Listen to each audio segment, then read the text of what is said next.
I'm actually going to be giving information on the Doppler effect for the upcoming reading that I will be doing, which is going to kind of be like who or what are you manifesting. But we're going to be using the Doppler effect in order to determine exactly what or who that is. And are they, but also we might be taking a look at like what's exiting your life too, because the Doppler effect isn't just about things that are coming towards you, it's about what's also potentially going away from you. So the first things first, we have to define the Doppler effect. So basically the Doppler effect it's a change of a wave in a relation to an observer of that wave who is moving relative to the source of the wave. I want to make sure I said that right. The change, yeah, so we're going to be looking at sound waves, but we're also going to be looking at the visible light spectrum of those sound waves in order to determine this. So first thing is first, you're going to have to take a look at the electromagnetic spectrum video that I've posted as a tutorial first in order to truly understand this, so I don't have to dive all the way back into it.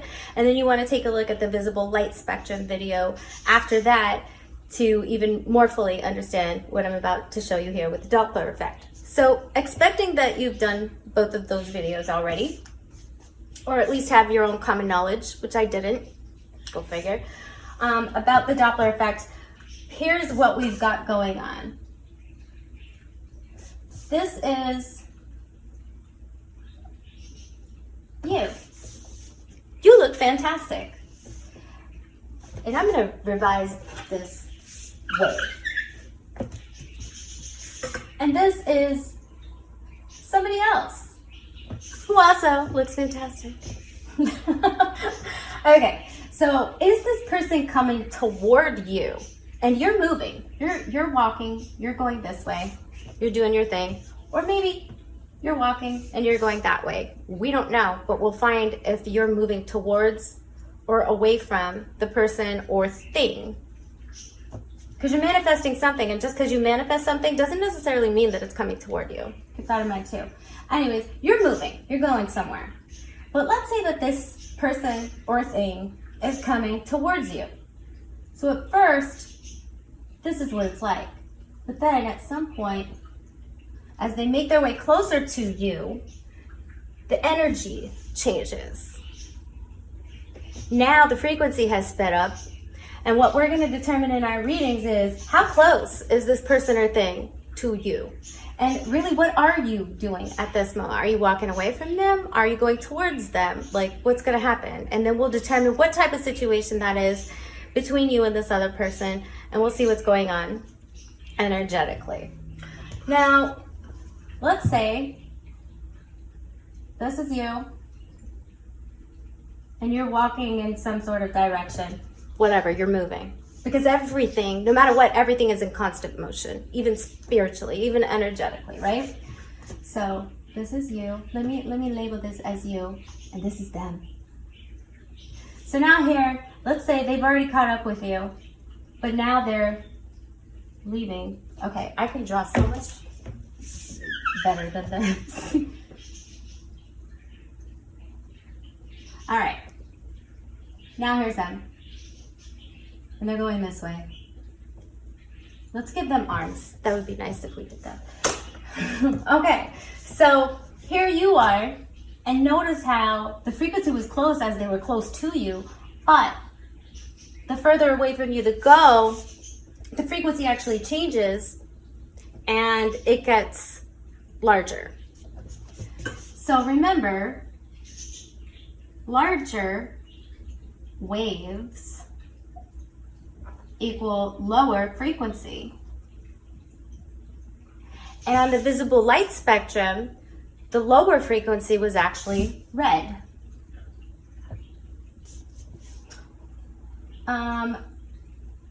Smaller waves equal higher frequency. And higher frequency was denoted by the color blue, maybe violet, really, if it's super close. But for our sake, we're going to say blue. So another example of this is when you hear a sound and it's coming closer towards you. I'm going to make the sound of you're going to love this. I'm going to make the sound of a siren in Europe because it's easier to tell with those. So it's like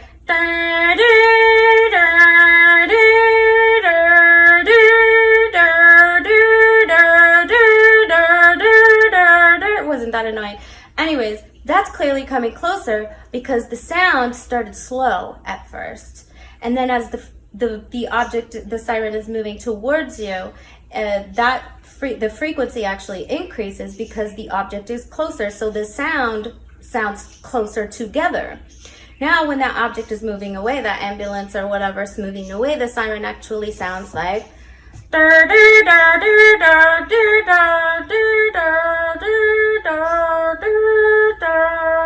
and it starts to slow down. So the frequency is highest when it's right there, right upon you, right near you. And then the frequency is lowest when it's furthest away.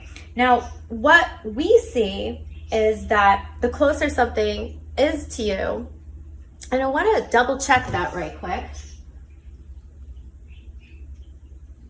The closer something is to you, the higher the frequency it has. So the blue color is, the blue is representing something that's super close to you because of that higher frequency. Now, the same thing can be said like when we look up stars in the sky and we want to determine, okay, are those stars coming closer to us or are they moving further away from us? So that we can determine, is the universe, for example, expanding or is it contracting? And you will discover that, well, first of all, it's doing both, apparently. I know scientists might not agree with that, but like, how can you have galaxies collide if they all came from a point of singularity and that singularity spit everything out in space and they wouldn't collide. So yeah, some things are attracting others. Some galaxies are eating other galaxies. Black holes suck things in all the time. So maybe the universe is actually doing both. Anyway, you can tell when a star is coming closer because there will be a shift in the sound that we see with it. We actually use the Doppler effect to determine when storms are going to come closer to us or whether they're going to move further away. So that's why weather people really get to know the Doppler effect. Anyhow, we will be using this to determine who or what is coming towards you. Are you moving away from them? Are they moving away from you? What is the scenario going on here? We're going to get into the details not only of the situation, but of the two parties involved so that you can identify with your pile. So I hope you join me for these upcoming readings that require all this scientific knowledge. It'll be fun. See you then. Today's reading is going to be about the Doppler effect. It's basically what are you manifesting or who are you manifesting in or out of your life. We're going to be using the Wild Unknown Spirit Animal Oracle deck, the Wild Unknown Alchemy Oracle deck, the Naughty Oracle, the Soul's Journey Oracle, Beyond the Self, and then for your tarot cards, the piles that you can choose from. For pile 1, we have this cute little squirrel, and that is with the Hoodoo Tarot. I'm keeping in line with El Dia de los Muertos and Halloween. For pile 2, we have this Malachite Moon and the Stranger Things Tarot deck. For pile 3, we have this beautiful ram that has a broken leg, actually. Sorry about that.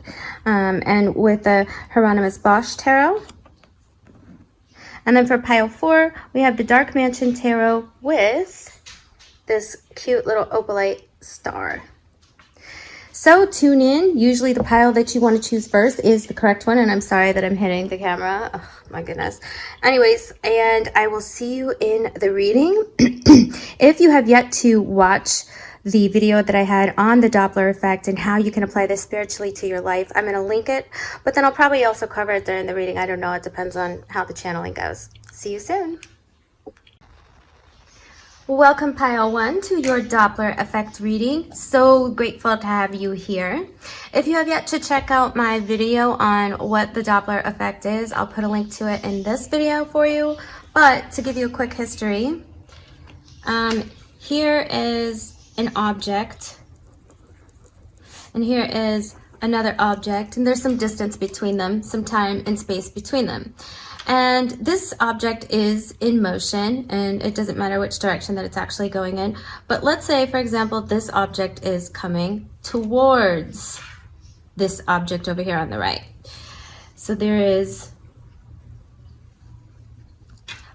waves of information that actually go out. These are light waves of information that actually go out, and sound waves also. And at first they start off as, you know, the big type of waves, and then the closer they get to you, the smaller the wave actually is. And that's how you know if something's approaching you. That's also the converse explanation is how you know that something is going away from you. So we're going to determine what or who is coming into or leaving your life. And yes, you are manifesting both of those things.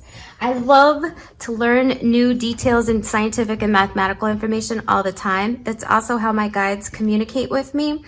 So I'll get imagery or I'll be guided to learn about a subject matter, and then I'm gonna share it with you and explain to you how that applies spiritually for you in your life, because everything is spiritual, whether or not we know it, because everything is energetic. But I really would like to dive right into this pile, and it's interesting that you have this squirrel here, because squirrels actually are the best tree planters. They take all the nuts and the seeds and they put them in their mouth. But did you know that they also dig holes and plant them? Sometimes we always say it's like to come back at a later date and retrieve them, but they're just good. They're good gardeners as well, because they often leave a lot of these things planted so the trees can grow. Anyhow, I want to give you a little trigger warning about this particular reading, because this is a person. And I do think that this person is either already in your life or that you are manifesting this individual for more soul growth. And the reason why there's a trigger warning with this is because this is a pretty toxic situation. But if you're like me, then you need that to wake your butt up. So I also have this hourglass here that I felt the need for this particular pile to show, and like the time was already up. So like I feel like this is what's coming closer to you. Anyhow, I just reset that. So let's dive right in, because we're gonna just explain two people in here. One person is the panther person and the other person is the mouse person. That's how we'll refer to it. And I only actually got two cards for this connecting energy, but I didn't know when I threw the cards out, when I was shuffling all the cards, I didn't know that this was going to be two people. And I also didn't know that I would be given a connecting energy. So I'm glad that it turned out this way.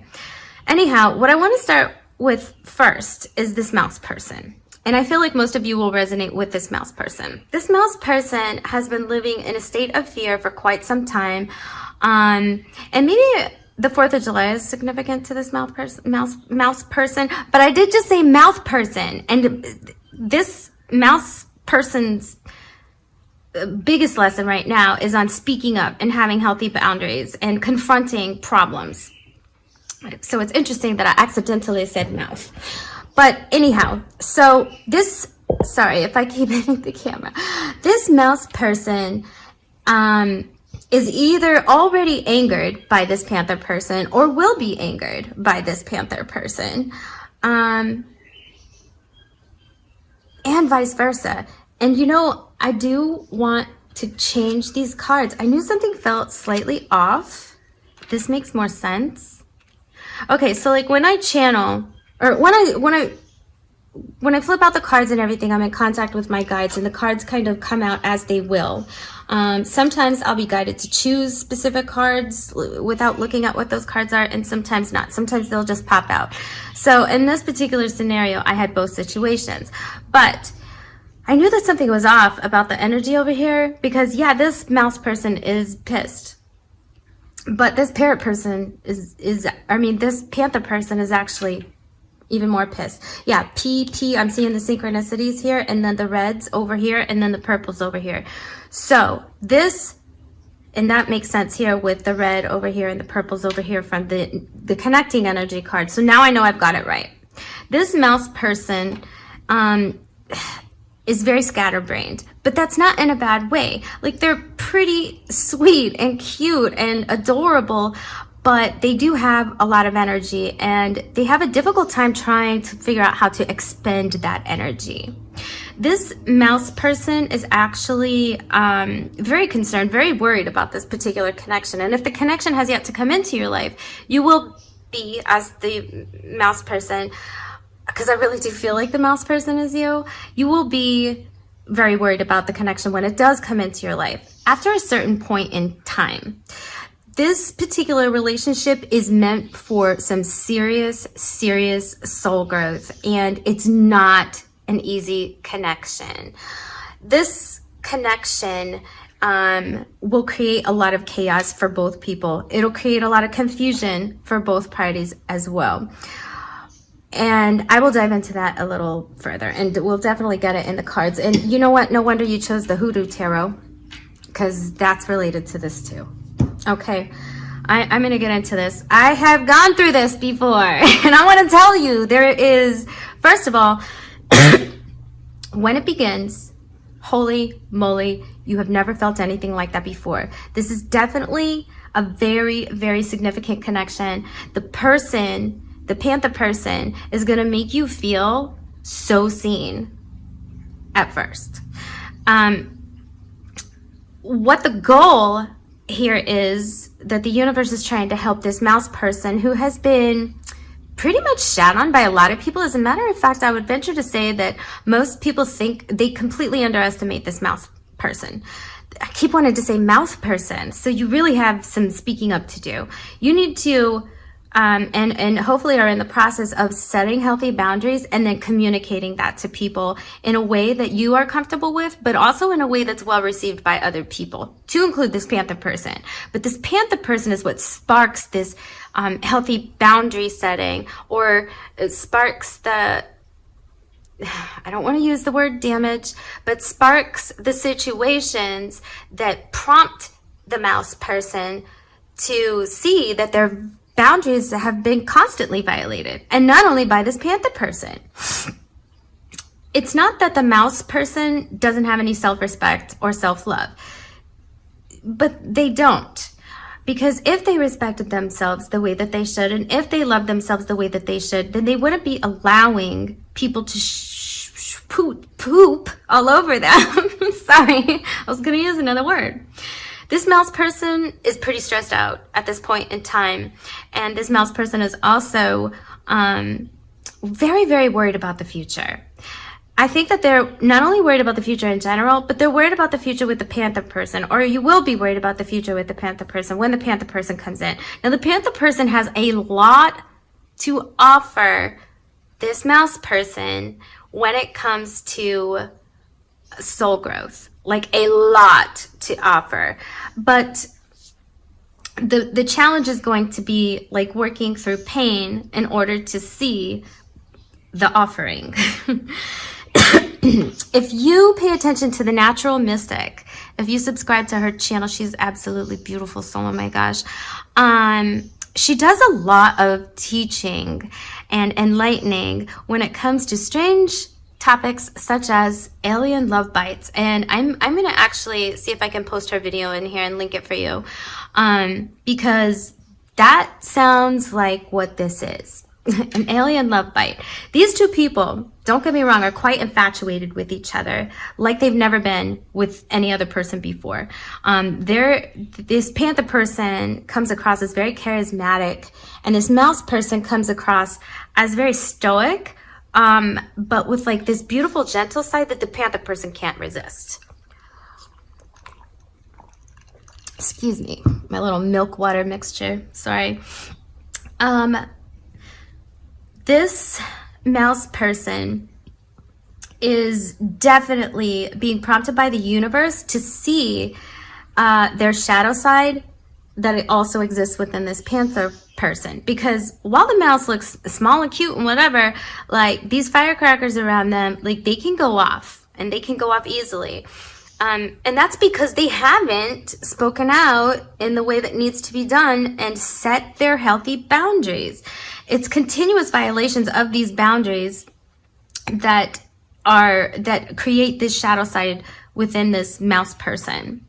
Now, this mouse person not only is being guided by the universe, but and getting communications from the universe and angels and God and spirit guides, etc. But this mouse person is supposed to grow into a guide and to help other people. And in order to do that, they actually have to tune into the guide of themselves, their higher self. And I think that this panther person interacting with this mouse person. Okay, really, you have something to say, mouse person. I think that the interaction between the panther person and the mouse person helps to, gosh, ooh, I don't want to say it like that. Give me some other words.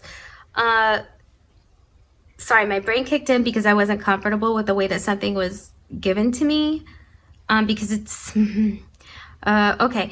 The mouse person might begin to doubt themselves and their logic and their, they just might begin to doubt themselves in general because of this panther person, because of the interaction and how things go with this panther person. And so here's interesting. So time is up. So like maybe this is what you're getting rid of in your life. I'm almost feeling like that is this panther person is probably exiting your life. And you know what? Now that I say it, now that I vocalize it, yes, I feel better. Time is up with this situation. So I feel like you are manifesting an exit from your interactions with this panther person. And I think that in so doing, it's time for you to heal yourself, because this panther person seems to have caused a lot of damage. Let's go over here to this panther person, by the way. So let's get started on them, because I have a lot of crap that I want to say to them on your behalf, because I am equally as angry. And this panther person, honestly, if you are this beautiful mouse person who is quite the sweet soul and has let everybody poop all over you, you were very good to this panther person, and you put up with so much crap from them that it's like it got past the stage of being intolerable. And this panther person actually probably did a lot of gaslighting, did a lot of narcissistic behavior, a lot of emotionally and mentally manipulative things to you that caused you to doubt yourself, that made you even question your own sanity at times. And it's like, why the heck am I even doing this? This panther person, their exit from your life is now imminent. And I think that what you are manifesting for yourself into your life is healing.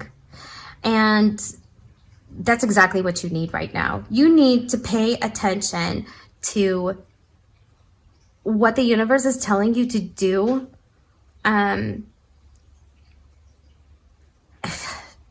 to take the time that you need to heal. You might want to seek some sort of counseling, because it seems like this panther person really shattered your world, and they also shattered your sense of self. Any confidence that you had could have just been completely depleted by interacting with this panther person, because this panther person is really, really toxic. This panther person has not purged their shadow side whatsoever. They're actually in a heightened state of shadow side and negativity, and they are definitely ticked off about the fact that you are moving on and that you're going to be okay. This panther person, though, now we have to look at this from a spiritual perspective and try to understand why the panther person is like this. First of all, this panther person grew up in a very negative situation that was very confusing. I don't think that they had parental figures that really paid very good attention to them. I think that their parental figures were probably narcissistic, and that their parental figures probably manipulated them and continue to do so. I'm hearing mama's boy right now. And if so, that mama is quite the toxic mama of this Panther person. So in a way, even though it is the Panther person's fault because they're an adult now, and if you're not an adult and you're not in this adult situation, then you should not be here. This is a very, very adult situation. This is not a reading for children whatsoever. This is a very toxic adult situation. And this Panther person, I think, just went above and beyond to hurt this mouse person. Part of the reason why, though, is because this Panther person does not love themselves. As a matter of fact, it's quite the opposite. I would venture to say that they hate themselves. They're mad at themselves, and that they are ashamed. Okay, let me rephrase that, because that's not entirely true. They are not grown as a soul enough yet to actually truly feel shame to the degree that it changes their behavior. So when they say sorry, in that moment, they might have a feeling that's closely related to sorry, but it's not because of what they've done to you or to anyone else. It's because of the repercussions of their actions upon themselves. And that is not truly sorry. That's not very apologetic. This Panther person has quite the unstable mind. They have no self-control. And as a matter of fact, instead of this being a healing message in this card, I feel like maybe even promiscuity might be part of this. They always think that there's a bigger fish in the sea and that they deserve better. And listen to your body. I don't think they practice self-control when it comes to physical interactions with other people. Whether that be lashing out and physically fighting with someone, or whether that be getting intimate with another person. I think that they have no regard in the moment. And I think that the only time that they regret something is when they get caught and when it has negative implications on them. This person gets angry. Maybe they do drink or have some sort of chemical or substance vice that changes them to become even more volatile and hostile. And I wouldn't like to channel this energy, but the only reason why I'm letting this come through is because of what's coming up next for this mouse person, because this mouse person is about to go through a massive spiritual awakening, which is totally going to change your life, and it's going to make you so complete, so happy. It's just going to take some time. Anyway, back to this Panther person right quick. This Panther person envies everybody. They don't live in a healthy state of mentality. They see something that somebody else has, they want it, they think that they deserve it. They actually have a lot of toxic friends around them too, that somehow, in whatever way, I don't know what way that would be, but somehow encourage this behavior. Like, nobody's stepping in really telling this Panther person, hey, you're pretty screwed up right now. I think it's time that you take a break from, first of all, perhaps substances, but second of all, the toxicity in which you would choose to exist. Because make no mistake, this is a choice now. This Panther person has done this toxic behavior for a very long time. And I am feeling like they have done this to other people. It's just that there was a very significant connection with you. And the reason why this connection came into your life is because the universe has exceptionally big plans for you. The universe is waking you up. And this Panther person is like sparking the beginning of a massive spiritual awakening where your psychic senses and stuff... Okay, well, this person isn't going to be the one who actually wakes up the psychic senses, but you're gonna start realizing that your intuition is spot on, and that your intuition about the BS that this Panther person was up to was actually spot on. This person is not a truthful individual. There's a lot of nebulous activity going on here. We even have it in the connecting energy, and this person never fully committed to being in your life. you know? And I think if you cohabitated, like it was off and on. This is definitely an off and on situation where you're here, you're not, you're here, you're not, between both parties. Because once you set your healthy boundaries with this person and you're like, I'm totally done with this, you could not stay committed to that, because this is the typical narcissist empath relationship. And you might not have known that you were an empath, but now you do. So this Panther person is beyond toxic, and you're not going to change them. You're not going to help them. They have to make that choice for themselves. And I don't even think that this losing you will do that for them. I think that maybe they'll even choose to lose you, and that you, I wouldn't be caught up in whatever the aftermath for this Panther person is. I would honestly just escape with while I can, you know, like run for your freaking life. This energy to me says run in the opposite direction of this Panther person as fast as you freaking can. And whatever toxic people that they brought into your life that also attacked you, by the way, they really made you out to be a bad guy. You need to run. You need to run from whomever they bring into your life or brought into your life, and you need to just exit strategy quick, ASAP stat. This Panther person is beyond toxic. Like, the word toxic doesn't even describe this Panther person. But let us not make any mistakes. You ended up in a state of toxicity as well, and probably did things or said things like you would never have done in your life and never have with anyone else, because of the pain that this Panther person put you through. So when it comes to what you're manifesting the end of this situation. Now, what you want to do is make sure that you just leave like in a nebulous fog. Like you leave, don't even like accept any calls, like delete and block the number permanently, delete and block all email, get off all social media. It's time for you to go into not hiding, but a state of healing. And in order to heal, you got to be alone. And there's nothing wrong with being alone. And I'm not saying go cut yourself off from the rest of society 100%, but you might be tired and exhausted from this connection and need to do that. So you're not cracked. You're not broken to the point that you can't heal again. There is actually, and I'm already feeling it, there's something else and someone else that you are manifesting. So let's get into that. Let us get into that. I'm actually very happy for you, despite the fact that it took this to get you here. But that's okay. It took this for me too. So don't even worry. This is not the end of the world. You are going to be totally okay. And this is exactly what this connection was meant to do. I definitely want you to check out the Alien Love Bite on Natural Mystics channel. Check out that reading that I will link. Or it's not a reading. Check out that, sorry, I'm still channeling. Check out that link that I will insert into this video for you. All right, so we've got the Hoodoo Tarot here. And we're going to get more information about the exit, of this Panther person from your life. I can't bridge. My hands are too small to bridge, or at least that's what I think. But you can only do what you can do. Let me try. No.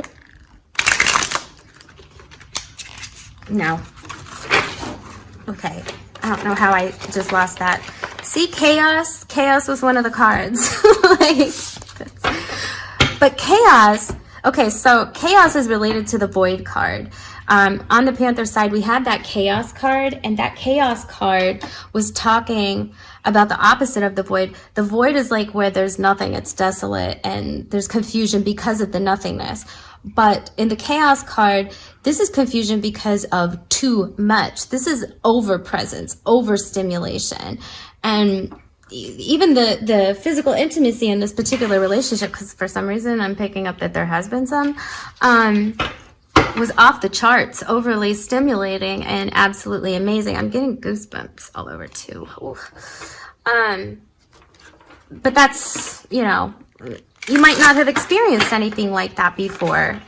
You might not have experienced anything like the connection when it first began, but it's time for this thing to end, and you know why. And we just went over why. Like, you're worth so much more. I can't shuffle worth a daggone.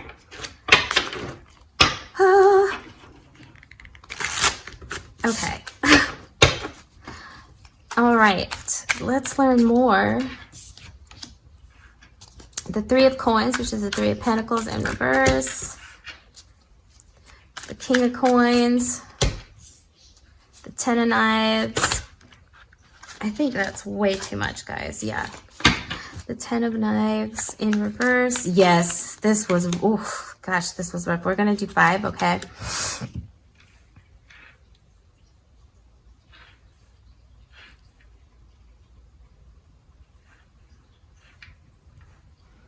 All right. So we have the Three of Pentacles, the King of Pentacles, the 10 of Swords, the 4 of Pentacles, and what is Father Sims? This is 14, which is the Star card. No, Temperance in reverse. Okay. This situation was a very unhealthy and unbalanced situation. And what you put into it, you were the only one putting into it. Like, you didn't get anything back from this. There was no stability in this whatsoever. I feel like it was highly, highly volatile. But that is exactly what it was meant to be for you. And the reason why my cards are not getting good light. I'm sincerely apologetic for the lack of good light. Let's look over here. This Three of Coins in reverse is telling me, this Three of Pentacles in reverse is telling me that, you know, there was a bit of collaboration going on at first, and then not anymore. And I'm noticing, like, this voodoo stuff, there might have been, this Panther person might have had a partner or ex-partner that you can speak words that curse other people and it can come to fruition. And I'm wondering if that Panther person brought people like that into your life who were very, very envious and jealous of you because the Panther person became interested in you, and then, like, I don't know, they tried to curse you or something like that. Oh, and that there was more than one person, maybe 2 other, I'm feeling like 2 females that were both involved with the Panther person besides you, thinking that you're the culprit. Because don't be naive. That Panther person told everybody everything was your fault. And if this particular relationship, because I think that's what it continuously tried to be, if that particular relationship with this Panther person was started under less than honest terms, such as an affair or such, that the other party, I keep wanting to say parties, got jealous. I'm dying of thirst in here. And I do think that those other parties that were involved with the Panther person felt inferior to you and that they targeted you, or maybe even threatened you in some way, or, you know, spoke ill of you. And for those of you who believe in it, you know, maybe tried to, I hate to say stuff like this because I personally don't choose to be in alignment with stuff like put a hex on people or whatever. I personally don't subscribe to it, but I've heard it is possible. And when I was in this situation, now that I think about it, that is exactly what happened to me. Oh my goodness. Have no fear though. This 10 of Knives, if you take a look at this card, sorry, let me get this in the video here. There is somebody who's trying to get out of this house with all sorts of knives stuck in their back. That's you. You have been hurt and betrayed beyond belief. Like, this is probably the most painful experience that you've ever had in your life when it comes to love. What I'm seeing here is, though, that you might have even been professionally involved with this individual, and they ended up, like, maybe you ended up without a job, or somehow, like, this person definitely took your money, took advantage of you financially or materialistically, but somehow that was also meant to happen so that you could open yourself up to new opportunities that were actually more in alignment with you anyway. And I think that there is potential here that you might have lost a position because of the relationship with this person. Now, if that's not the case, then, you know, you definitely lost a part of your reputation that was good, because this person and the people attached to them definitely did not speak positively of you, and probably still don't. But you don't have to worry about that, actually, because once you don't subscribe to the energy anymore, it just goes away. It really does. It takes a little while, but it does. It goes away. Now, here you've got the Four of Coins, and he is using a tool to find water. And so that right there is telling me about trying to find emotional stability. So this is a journey for you to find emotional stability, but also, look, he has feathers in his hat, and stick a feather in his hat and call him Yankee Doodle. What is that song? Anyway, when you stick a feather in your hat, that's an accomplishment.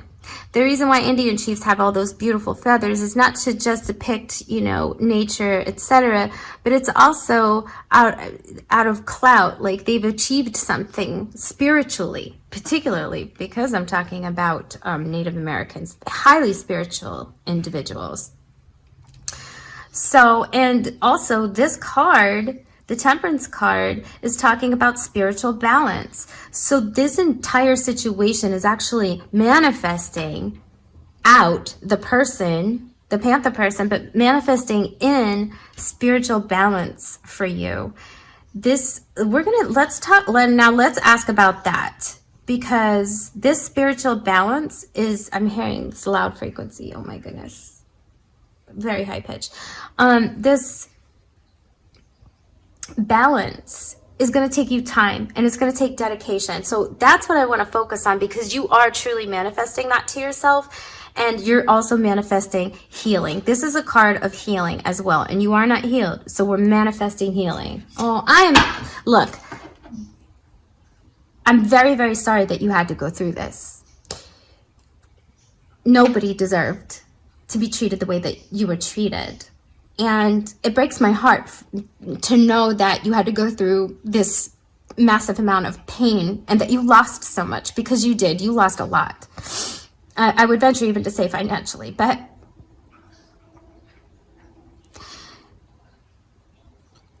you had the signs all along, okay?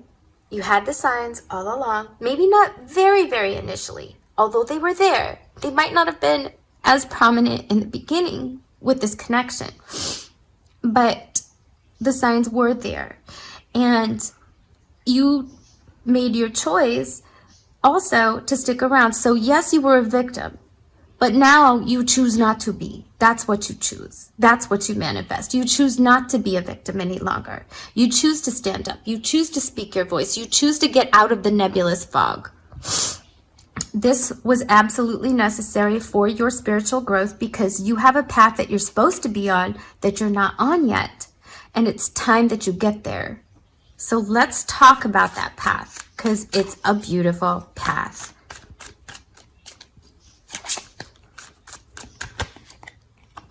The Eight of Coins. Look at that.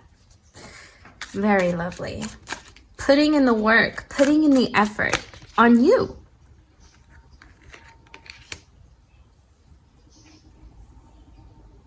The Seven of Swords in reverse.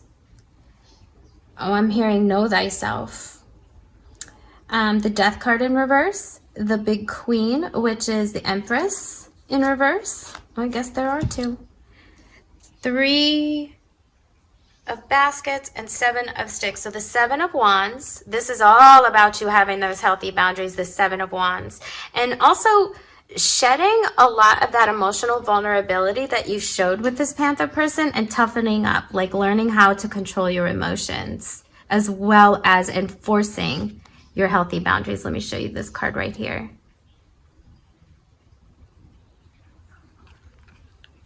And then the 3 of baskets, that's the 3 of cups. So by having those healthy boundaries, you will have healthy connections in your life. And there are groups of friends that are available for you. And if you don't have any, it's time to go out and make some, because there are people who are going to love you, who are going to validate your healthy boundaries, who are going to validate your experiences, and they are going to cherish you. That is really beautiful. I love that so much. I love that for you. What you're in the process of doing right now, or should be if you aren't, is working on yourself. Maybe gardening would be a good idea for you, or drawing or writing. Pick up a hobby, like get involved in it. Keep yourself busy, because you need to get out of the element of pain and into the element of creativity. So put yourself out there. This 7 of Swords in reverse is all about the trickery, the deception. All of that it's being over. Like, you need to know your worth right now. And these cards are not necessarily clarifying these cards up on the top here, because I asked a totally different question. But I'm hearing know thyself. So if you're interested in any of metaphysical concepts, you might be interested in Kabbalah. I'm talking Universal Hermetic Ray Kabbalah, which is not like what the Jewish religion does, although there are some concepts that are very the same. Excuse me. Definitely you should be drinking more water, or water mixed with milk, which looks like sludge, but I like it for some reason. Anyway, the other thing here is that a transformation is on its way to you, so that you can turn into this Empress. Like, you are going to be in control of your life. So this whole painful, absolutely destructive situation is truly meant for your good. You are on a journey of healing right now, and your focus should be on you, yourself, and you. Healing you, loving you, knowing that you're lovable, knowing that your soul knew that this was what was going to happen. You had a contract with this person, a soul contract with this person, and which means also that, you know, you're just as responsible, being accountable for your side of the situation, even though you're definitely the initial victim here. I don't think that you initiated anything that required or that could state that the Panther was a victim from the beginning. I think that it all happened to you initially. But, you know, you weren't on your best throughout this situation either. And it's time to, instead of hate yourself for it or be ashamed of yourself for any of that, look back and say, you know what, I understand why I did the things I did, or why I reacted the way that I did. I was being severely manipulated and basically emotionally tortured, mentally abused. So that is a recognition you need to make, and then you need to say, okay, I'm choosing to move forward. I have to put in the work. I need to really, truly know myself, learn about myself, and not let anybody else fool me again. Nobody can gaslight you again, because you are smart enough to know the difference between reality and what's not real. Your memories are fine. Like, you're not stupid. You don't recall things incorrectly. Like, no. Don't believe any of that nonsense. Know yourself. And then it's time for change. It's absolutely time for change. This might take you a little while to build up the strength to do, but you can do this. So what advice can we give to pile number 1 to help them on their journey of healing and to maintain their strength? What advice?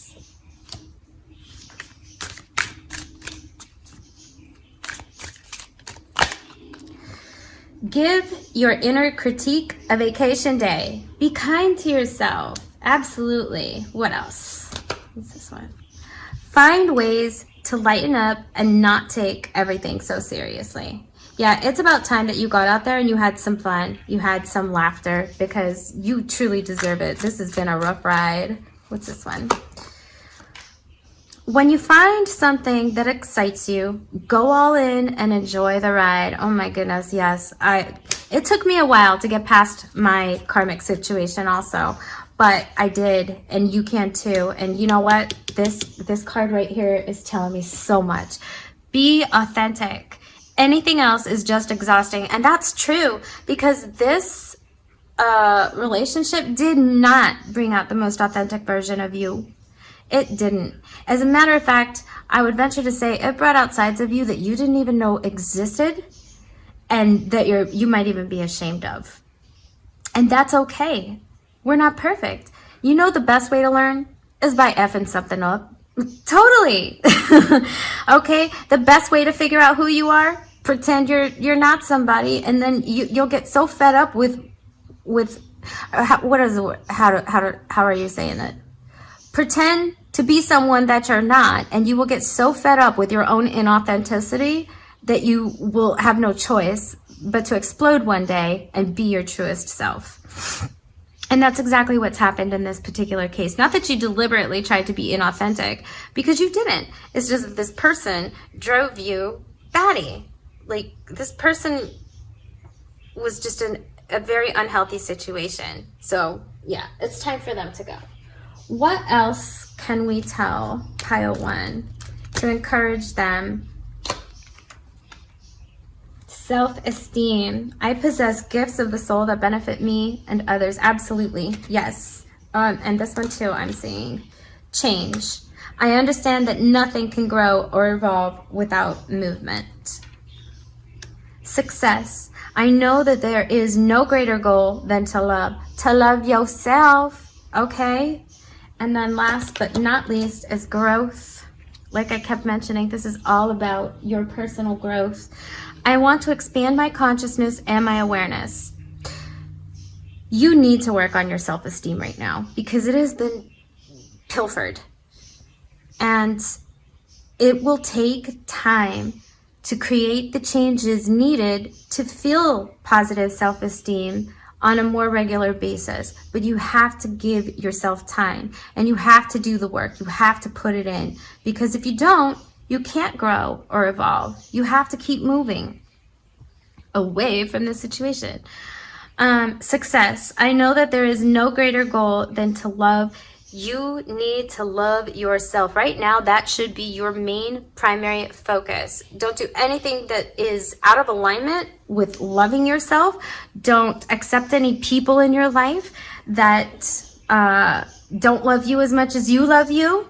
Don't accept any circumstances. Don't accept any jobs. Don't accept any hobbies. Don't accept any nothing in your life that doesn't have love for you and that you don't love. Both have to be there in order for there to be balance. And what the universe is definitely striking for you is this massive growth, where at this point in time, you're not in unity consciousness. But I guarantee you that if you stick with this channel and you learn some of the things that I share with you about my journey and the lessons that I've learned through these tarot readings, or, you know, like how I just share, like I did share that I've gone through this before, I'll put my 2 cents in there. But also channeling the information is like, there are beings and guides and angels that want to connect with you. There are people that want to connect with you, that want to see you grow. And as you grow and you start healing, you will end up going into your own version of a spiritual awakening, and that will connect you to the unity consciousness. But you have to pursue this. It has to be a choice. And I'm telling you this, I did not know that that was what was happening to me when this toxicity was leaving my life. But it was the best thing ever. And now look at me. I'm a tarot reader. But I'm also a master manifester, and I manifest the most beautiful life that I've always known that I wanted, deserved, loved, and dreamt of. So, pile number one, you stay strong, you use your voice, you have your healthy boundaries, and you let this exit your life. And then you start focusing on yourself. You start loving yourself, and you watch yourself grow, because the life that is ahead of you is so amazing. I mean, all that beautiful purple was definitely, I resolutely say that you're on your way to a spiritual awakening that will show you the world in such an entirely different way. You will look back on yourself a year from today and you will say, oh my gosh, I cannot believe that I let that happen to me. You will never let it happen to you again. And you will also be looking at your future self a year from now, and you will say, holy cow, that was so true. I am on a totally different path. I never expected this, and it will floor you. Like, it's an amazing path that you're headed towards. You are manifesting an awakening of your own soul and a journey of self-love that is so profound. Your life will never be the same in the best way ever. So I understand your pain, but you got this. This is happening for you, for all the greatest good for you. And we all love you, and we're cheering you on. When you come back in the future to this particular reading, don't choose pile one. Choose a different pile, like in 6 months from now. Come back, even in 3 months from now, come back and choose a different pile, and I want you to... Hey, pile two, you guys chose this malachite moon. Let's see if we can get it to focus. Kind of, not really. There you go. It's pretty cute. This malachite moon and the Stranger Things tarot deck. And we're talking about your Doppler Effect reading, which is basically what or who are you manifesting? This is something that can be coming into your life or going away, but I will tell you this. I already see some similarities between this and pile one because of this card right here. This speak up and speak out, let your voice be heard loud and clear. And then like the abundance of purple on this right side. So if you came from pile one or you were attracted to pile one, definitely take a look at that as well. Also, I used this little hourglass and I spun it, and it started a fresh cycle of releasing the sand into the bottom. So it was like spun like that. So that's something new that I think is beginning for you. And I think the reason why this octopus person is coming into your life is because of what happened in pile number one. I really feel like this is related to pile number one. So let's get started on this reading. It looks a little messy, and that's because it is. What you are manifesting, or what is like a deeper level to what is transpiring in your life at this time with this particular connection with the octopus, because I feel like most of you are going to be the horse person, and that the person that you either just recently manifested or are currently manifesting that's going to come in any day now is this octopus person. Now, what this octopus person brings to your life is like pretty freaking major. So let's begin over here on the side with you. So this is a great energy check, because I really feel very strongly like this is going to be you. If it's not you, that's okay. And if things are flip-flopped, that's okay too. I feel like this horse person is a very feminine energy. And oh, by the way, before I even get started into this, I have attached a link to the video about the Doppler Effect. And I want to show you what the Doppler Effect basically is and how we're using a scientific / mathematical concept to see what's going on in your life. So the Doppler Effect is where you have, you know, two bodies, two things of physical matter, and they're moving. They're not inert, okay? So if this body was coming towards you, somehow my pencil's almost broken. If this body was coming towards you, at first it would have a vibration that is or and then closer together.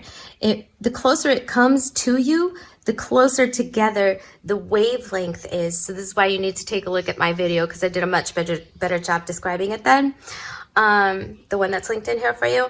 But the closer it gets to you, the vibration changes, the frequency changes, and it's a closer frequency, it's a tighter frequency, it's a higher frequency. And it also comes from the shade of red when it's far away to blue, and that's how we know that it's pretty close to you. This person is about to come in. We see here a lot of red and then blue down on the bottom. So they were far away from you, but they're coming in close physically into your life. Like this person is about to manifest, I would venture to say, any day now, if they haven't already. And it doesn't matter which direction you are moving in. They're just getting closer. You could be moving away from them and they could be traveling at a quicker speed, coming towards you into your life. Anyhow, please check out the other video on the intro to the Doppler Effect. So let's dive back into you right here, because we're going to get to this person and then this will be the connecting energy. And there's a lot going on here in the middle, but there's also a lot going on with you and this person, because this person had 2 cards come out for these oracle cards, and you had 2 cards come out for these oracle cards, and it's a pretty big deal. Okay, so first and foremost, as the horse person, look at that. There's a synchronicity to a moon. So a crescent moon might actually be a synchronicity where you're seeing that you're seeing a lot of. But the horse is a representation of a lot of power and momentum. The horse, if you fall off the horse, get back on it. Some sort of American saying like that. I'm not sure what it is, but you know what I mean. Like this person, the horse person, doesn't give up easily, and they're not going to give up easily on this connection either. But make no mistake, this connection will throw them for a loop. They're going to have continuous iterations of growth due to this connection with the octopus person. The horse person is a very diligent worker. They pay very close attention to detail, and they're probably a good designer, or maybe interior designer, or they have very good spatial organization recognition and talent. This is an individual who's becoming enlightened, who's in a deliberate state of enlightenment now. Their soul has decided to wake up, and they're like, what the heck is this? And the reason why their soul actually woke up was because they met this octopus person. This octopus person has had a significant impact on this horse person when it comes to spirituality. This horse person is like, what the heck? Enlightenment sucks. I wish I could go back. I don't even, like, why did I choose this for myself?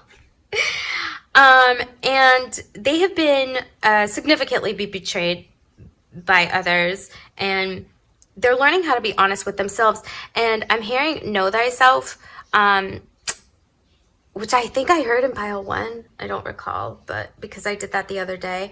But this horse person might also be good at math, maybe even geometry, or start to see geometric shapes as synchronicities for them. I mean, we have a circle here, we have a circle here, and this reminds me, is it theta in trigonometry? Anyway, and this is 28, which reduces to 1, and this is 59, which reduces to 5. And then you have 17, which reduces to 8. So a lot of change is happening. A lot of new beginnings with new perceptions are happening for this horse person. This horse person is becoming enlightened in a lot of different ways, but they're also just like getting technically smarter. And this person likes to work smarter, not harder, although they are a very hard worker. They have been speaking up and letting their voice be heard loud and clear, and they're going to do the same in this connection with this octopus person. They are going to, first of all, you might have really great hair. Physically, and you might, the horse person might decide to start meditating and decide to make physical changes and work on their body. They may be going through some dietary changes as well, and they might also separate themselves from the rest of society for a point in time, which is very, very vital to their soul growth. It's also vital to their healing process, because this horse person has been through it. And this horse person is like, oh my God, like, what else do I need to learn? Like, why did I sign up for this? Why salt card and rotation card, these also discuss like meditation, which is interesting because that's a synchronicity with the Buddha. So this is one of the ways that I know that a card belongs to a certain side, because they don't always come out in order. I don't just say, what is pile one's person and what is pile one's self? They don't always come out like that. And so synchronicity is actually the key to determining where to place certain cards. So, because like this was the first of this particular deck, this red and white rose was the first of this particular deck to come through, or to come out. And I knew to place it in the connecting energy, because it's all about awakening. But this person is awakened and is in the process of being further awakened. And they seem to almost be distancing themselves from it. Look at her shoe too. Oh my gosh. Let me see if I can get that to, you see this little symbol on her shoe? It's actually that symbol. So yeah, this is definitely another synchronicity. And I am hearing these boots are made for walking, and that's just what they'll do. One of these days, these boots are gonna walk all over you. And so like this person has been walked on, this horse person, and they are tired of being walked on. They're tired of being mistreated. They're tired of all of the nonsense, and they're like ready to jet. But here's the thing. They're saying F you to Buddha and like enlightenment sucks, but they're walking over here to the octopus person's side. And the octopus person is partially responsible for this enlightenment. It's just that growth is uncomfortable. And like once you wake up, you can't go back. you can't fall asleep again. And so this horse person is just like, oh my gosh, I'm so done with this nonsense already. So if you have not yet manifested this octopus person into your life, you definitely are about to, like really, really soon. But if you already have, a new interaction might be transpiring with them soon. And this interaction is to further awaken you as the horse person and to help the octopus person have another ego death that is definitely exceptionally needed right now. Let's speaking of the octopus person, let's roll over here to this octopus person right quick, because this octopus person is ready for this ego death. It's just that they have been resisting it for a really long time. They are learning to not care what anyone thinks. And I know I didn't even introduce the cards, did I? Okay. So, but I'm doing it as we read. I'll fix my processes at a later date. Right now, I just need to get the information out, get the readings out. So, because they're time sensitive, but they're not. They're time sensitive for whenever you find this. That makes sense to me. If it doesn't to you, it will. Okay, so this octopus person is definitely living it up. They might have a few vices that they've been engaging in to kind of, because they don't want to care about anything. But the problem is that they do. I feel like this octopus person is definitely resistant to enlightening. You see the rainbow over here on the octopus person side? Well, they're starting to awaken, but they're definitely, like, this is early on in the process for both parties of awakening, really. Like, either you just woke up, had a spiritual awakening as the horse person, or you're about to wake up. This octopus person, see all the tentacles they have, like the suction cups? Like, they hold on to stuff that really bothers them.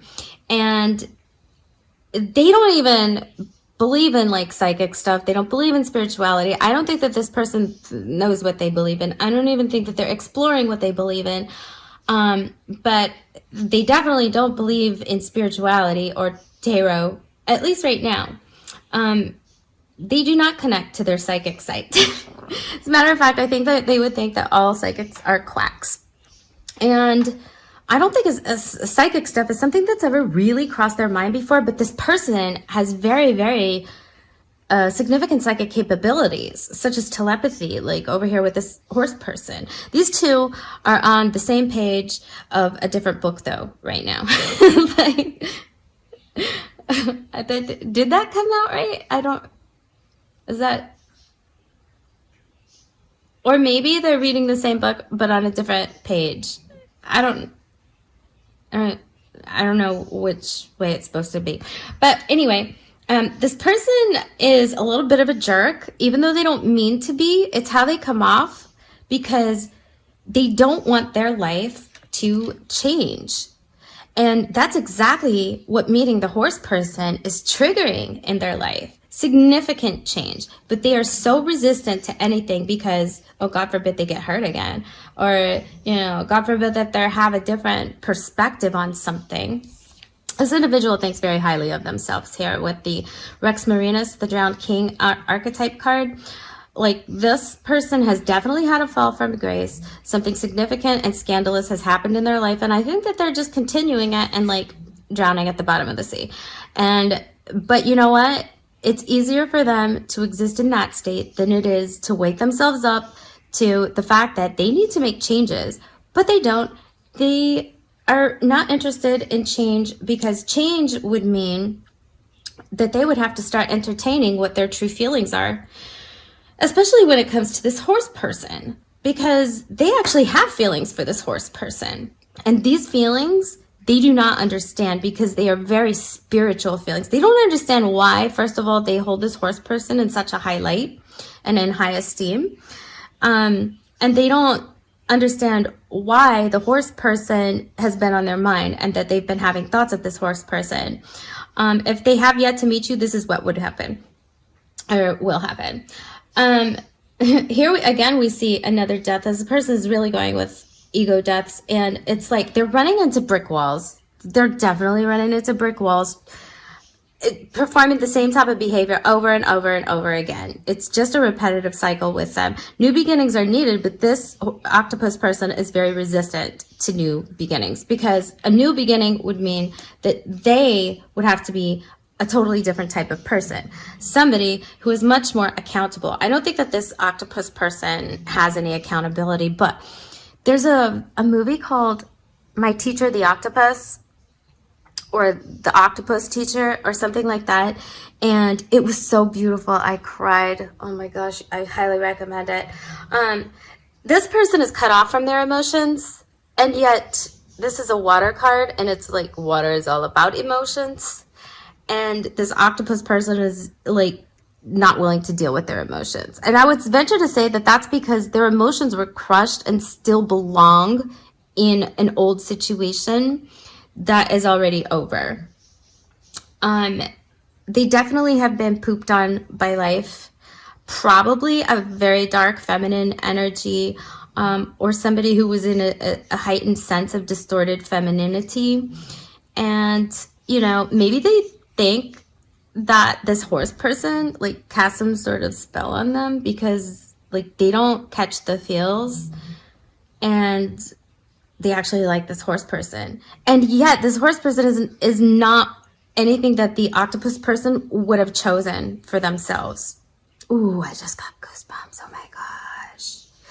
And maybe they said that to the horse person, or maybe the horse person said that to them. Maybe these two have said stuff to each other that really triggered each other, and there's no maybes about that part. But they definitely trigger each other, and neither is happy about the triggering. And I would say that it's the octopus person that is the most resistant to the growth that the triggering prompts within them, and that the horse person, at some point in time, if they have not already, is going to accept it. But at this particular juncture of time, like it's like, oh my God, they're so annoyed. And this rotation card is all about like even though I change every day, I wake up the same. So I would venture to say that the octopus person causes this horse person a great deal of confusion, and like these people bounce in and out of each other's lives somehow. And like there's periods where they don't talk and then they do, whether in person or text or whatever the case may be, or they run into each other.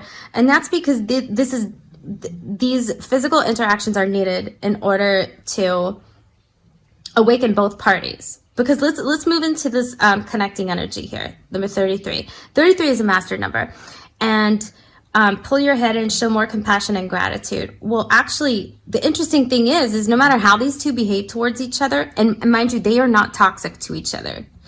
Okay, this octopus person is not the person that was described in pile 1. This is actually a new individual. I feel like you would be coming from pile 1. And that you need to know about it if you haven't come from pile number 1, because I feel like this is related to pile number 1. But anyway, both parties' crown chakras are definitely being pummeled with energy. And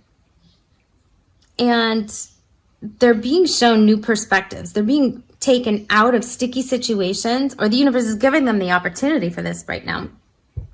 And to go more towards the light and to learn how to be grateful for what they already have so that they can create more of it. But also, both parties have never had compassion for themselves, but yet they do have a great deal of compassion for one another. And it's inexplicable as to why. Like, I feel like, in particular, this horse person could verbalize, hey, I don't know what it is about this octopus person, but, like, I love them to death for some reason. Like, they're not the best. They definitely need changing. They definitely have some work to do on themselves, but, like, I could never wish anything bad on this octopus person. Well, the octopus person, if they even were to try to verbalize anything, which they don't, because they don't even have a mouth. Neither does a cat. And like, yeah, like teeth would just chatter over here. Maybe they have a stutter problem, or they did growing up. But they find it difficult to put their emotions into words because they don't even tune into their emotions to begin with. But they know that the horse person makes them feel some kind of way. And the connection here, the flow sapientum, the red and white rose, is all about like this spiritual awakening and this purity. And also we see here half of the caduceus, so like definitely one party, and I would think it would be the horse person, has definitely spiritually awoken to this connection and that it's significant. The octopus person, I feel like, is still in denial. The octopus person, and honestly, even though she's saying F you to Buddha in this card, I feel like the horse person is almost like, oh my God, I'm so done with you. And actually, the horse person is being pulled away from this connection to go focus on themselves and to have this, awakening first here that will bring them a great deal of insight, even further into themselves first and foremost, and to their purpose here on this planet.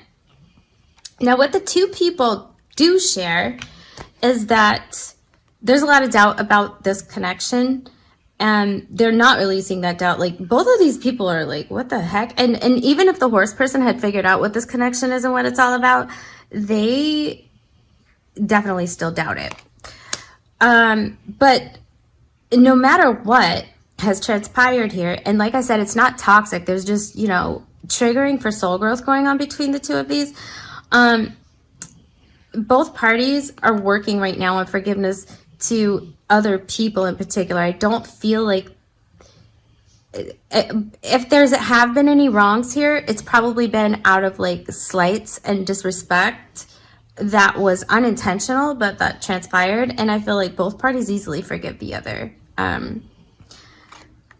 The other thing is, it isn't a laughing matter, and this is a heart chakra color, this green and the orange. So we have the sacral chakra and the heart chakra being significantly activated in both parties, but the sacral chakra is also being activated here in the octopus person, and then the crown chakra is being activated in the horse. So the horse is like far more spiritually enlightened and aware than the octopus person is. But the octopus person is like, at some point in time, it's coming, and they can't deny it, and they can't like move themselves away from it.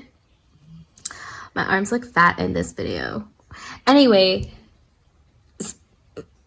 and I think that this octopus person has a lot of ego. They're definitely concerned with what they look like. They're definitely concerned with what others look like when it comes to physical attraction. And that they might be running through folks like toilet paper. But if they're, and yet still be like a homebody somehow. Still be like closed off and to themselves.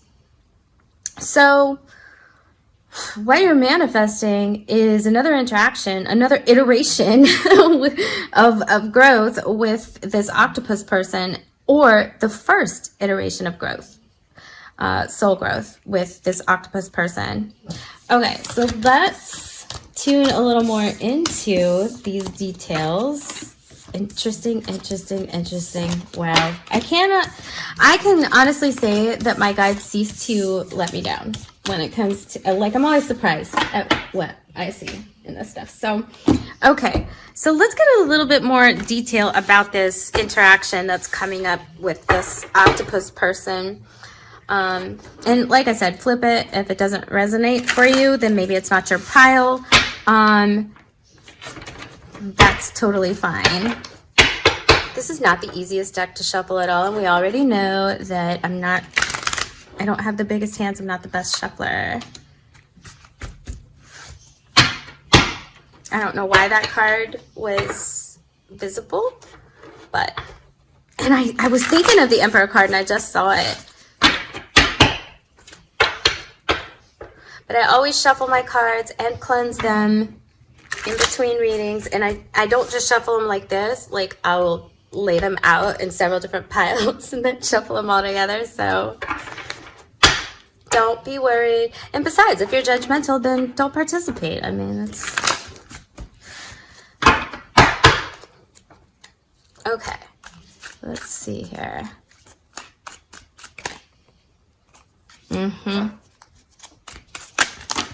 That is way too much. But we're going to take the ones that we do see. This, the Wheel of Fortune, and the Hierophant. Oh my. Okay. Okay, well, okay. So I guess I'm supposed to take one more over here too. The Queen of Scoops popped out. I just trust my guides, and I trust how things manifest physically when it comes to cards popping out or which ones to take. So here we have the Four of Scoops, or the Six of Scoops in reverse, which would be the Six of Cups. And this is definitely nostalgia. This is somebody,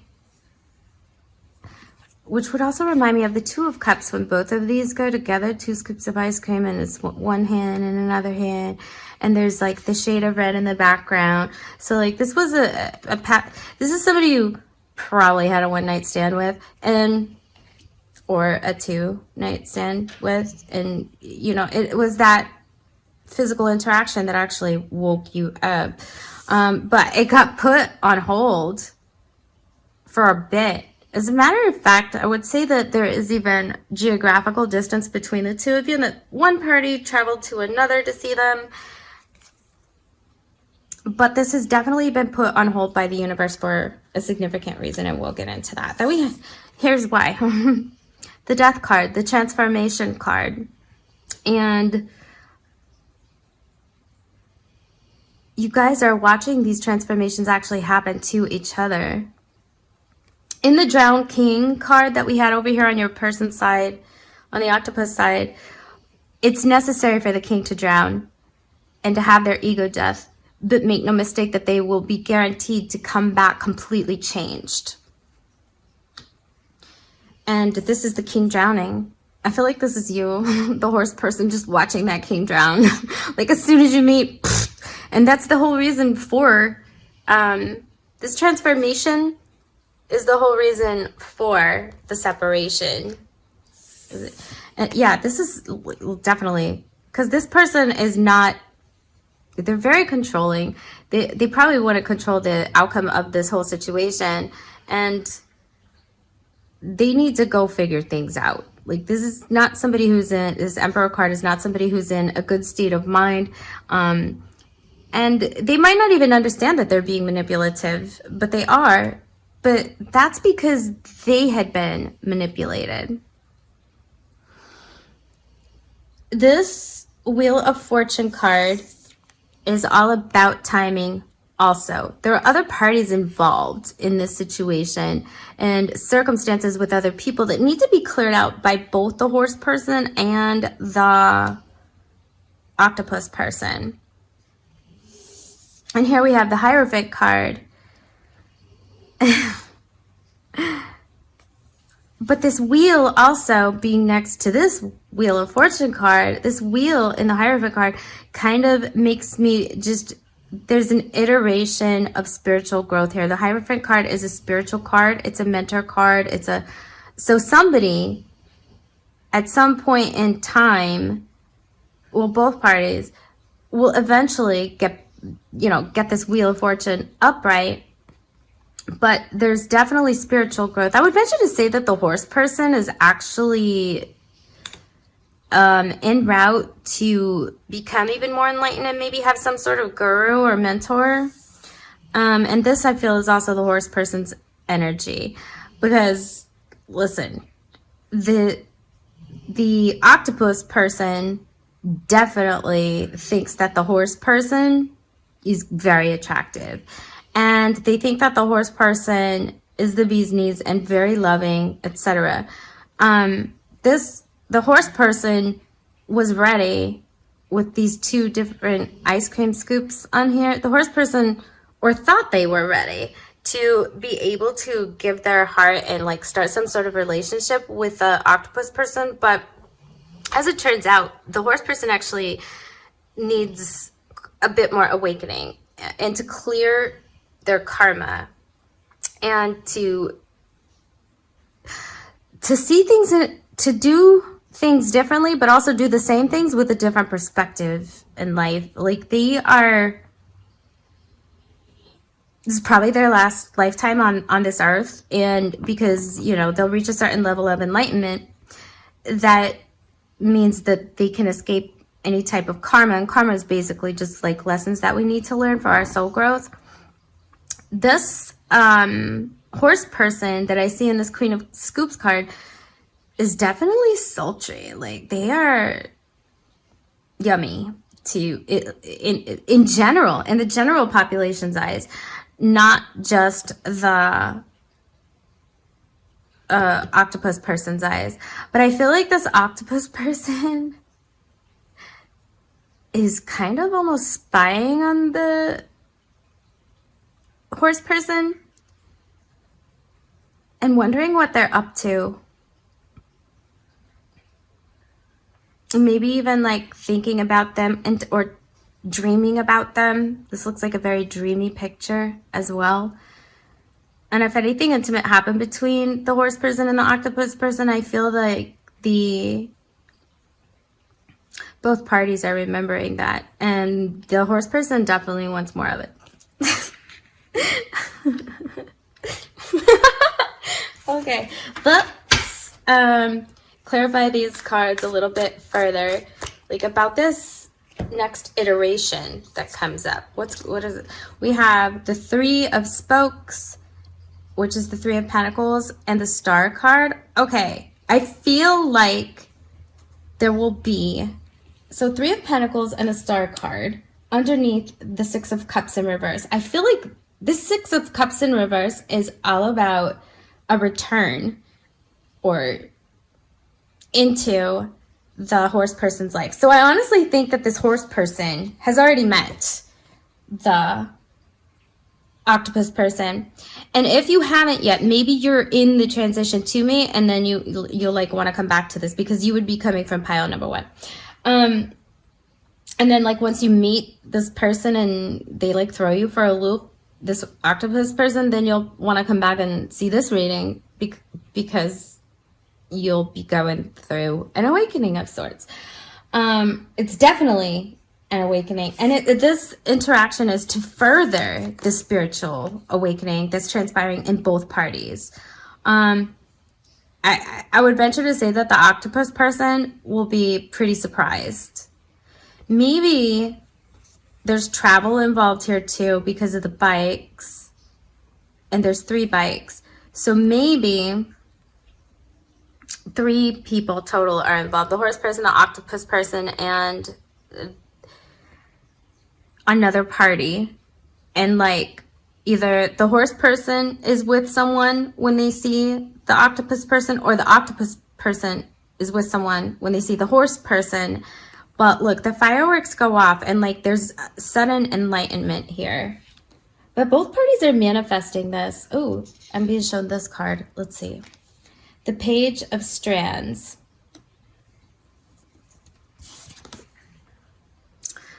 This is communication. Yeah, it has been cut off. So, or somebody also said, somebody cut communication off with somebody else because of what one or the other said.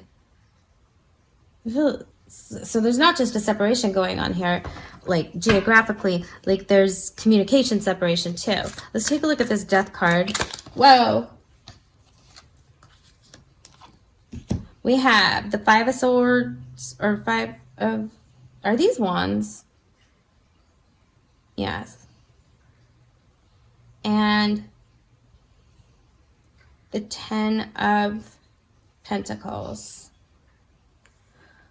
Oh, I see. Okay, so a certain achievement needs to happen for this octopus person. They need to achieve something in order to have this new iteration, or they will have, no, they will, they'll have achieved something very significant career-wise, where there was a lot of competition, but they came out on top. Like this octopus person is making big strides in the 3D. And I do think that that would be related to career, because that's the 10 of Pentacles. Let's talk about this Emperor card. Ooh, this one. Sometimes they just pop them out like this to me.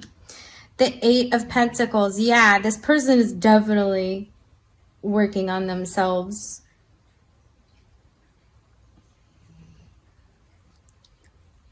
They've actually been exceptionally busy with work. And there might have even been a job change or a career change. Look, these wires in the background on this card, let me bring this up closer to you, are not connected. They're supposed to connect over here to this pole. And maybe somebody's in the communications field that fixes these things. Communication is definitely cut off between these 2 people, and I would say it would be the masculine energy, which would be the octopus, even though the octopus came out as a water energy, which would be feminine, and the horse person came out as a masculine energy, what was it, air or fire or earth? I don't know. I forgot. But anyways, my brain is getting in the way of that. But you would think of a horse as masculine energy, like because of horsepower or something. But anyway, so, but it's not. It's feminine energy. It's earth. Okay, so the 8 of Pentacles here.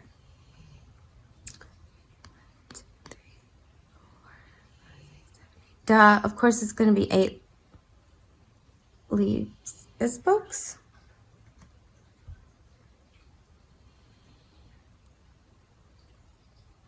This 8, even if it's not pentacles, because, you know, they use spokes instead, I think it is, because this looks like a pentacle. And that's the way we're apparently supposed to be reading it. Listen, this Eight of Pentacles, this this octopus person, and how do I know it's the octopus person's energy? Because they're the masculine energy, and this is below the Emperor, which is a masculine card. That's how I know. Okay. Oops, my apologies. I'm so sorry. And anyhow, this octopus person is definitely working on themselves, and honestly, they're working towards communicating with the horse person. But I don't think that they know what to say, because these are communications poles. Not only that, they're electricity as well, because I see a transformer over here, or maybe that's a small cell. Anyhow, the lines of communication are cut down because we use hard wire still in order to connect some of our communications equipment. So but this is also fall. Like, this is a change. So when the season of fall comes around, which we're in right now, or this being a timeless reading, the next fall could be the time when we see this change begin to happen, because maybe they stopped and locked their bike up to do the work to create lines of communication. Let's see what this Wheel of Fortune is. Let's get more so we can understand here. The 10 of dice, scoops are cups, spokes are, so this would be wands.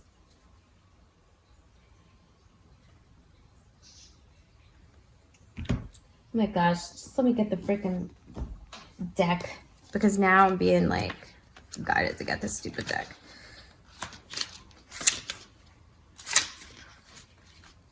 It's a suit of swords. It's the suit of swords.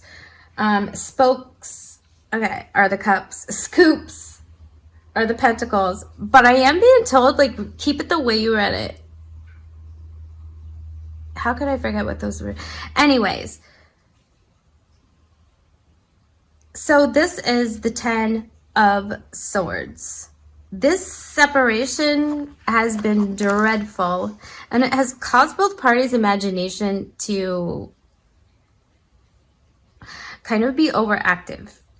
Each is thinking the worst in this situation. Like, for example, the octopus person, I feel, has done the cutting off of the communication, and I think that they would be like, hey, I don't even, like, this, the horse person probably would never want to talk to me again anyway, so why even bother?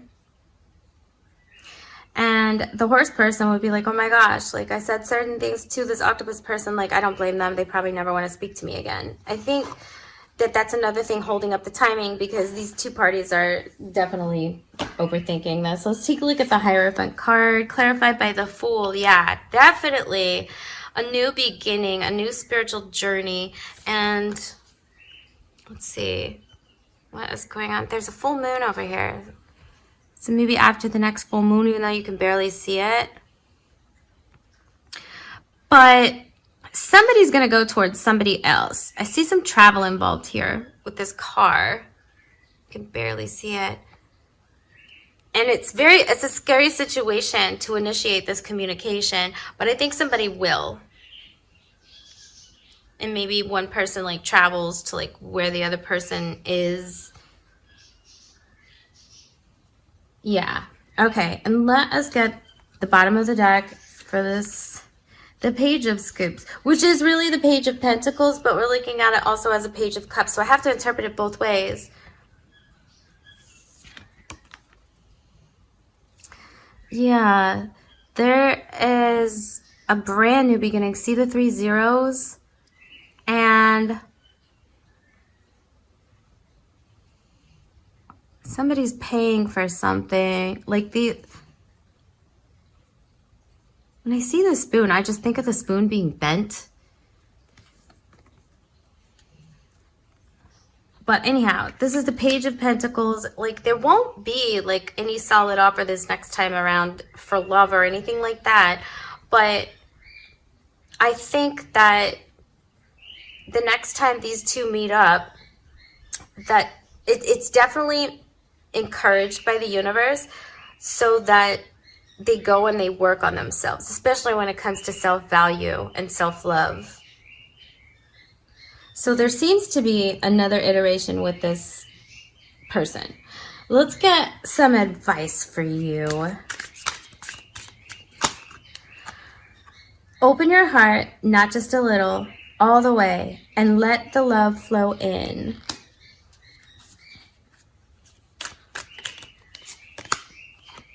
Check in with your body and release any tension you're carrying.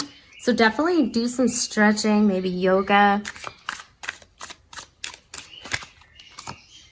Live your life with both feet in.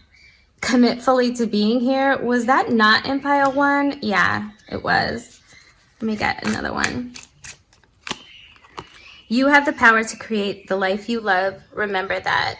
And I am going to do one more for some reason. Stop pushing against what is. Stop pushing against what is. Align with it and move on. Okay. So this is like, yeah, you're going to come together again, but separate again. And that's okay. Like we said, it's for your spiritual growth. So, sorry, my bird is having a blast. So this is the advice from your guides in the universe to let love flow in. Like maybe one or both parties, particularly the horse though, has an opportunity, an actual love opportunity that is better off for them at this time, through which they can also grow and advance more spiritually. Because maybe the horse person had set themselves off to the side for quite some time. And checking in with your body, that's just another card, because we already had that in your side if you're the horse person, about paying attention to your body in your oracle cards. Did we not?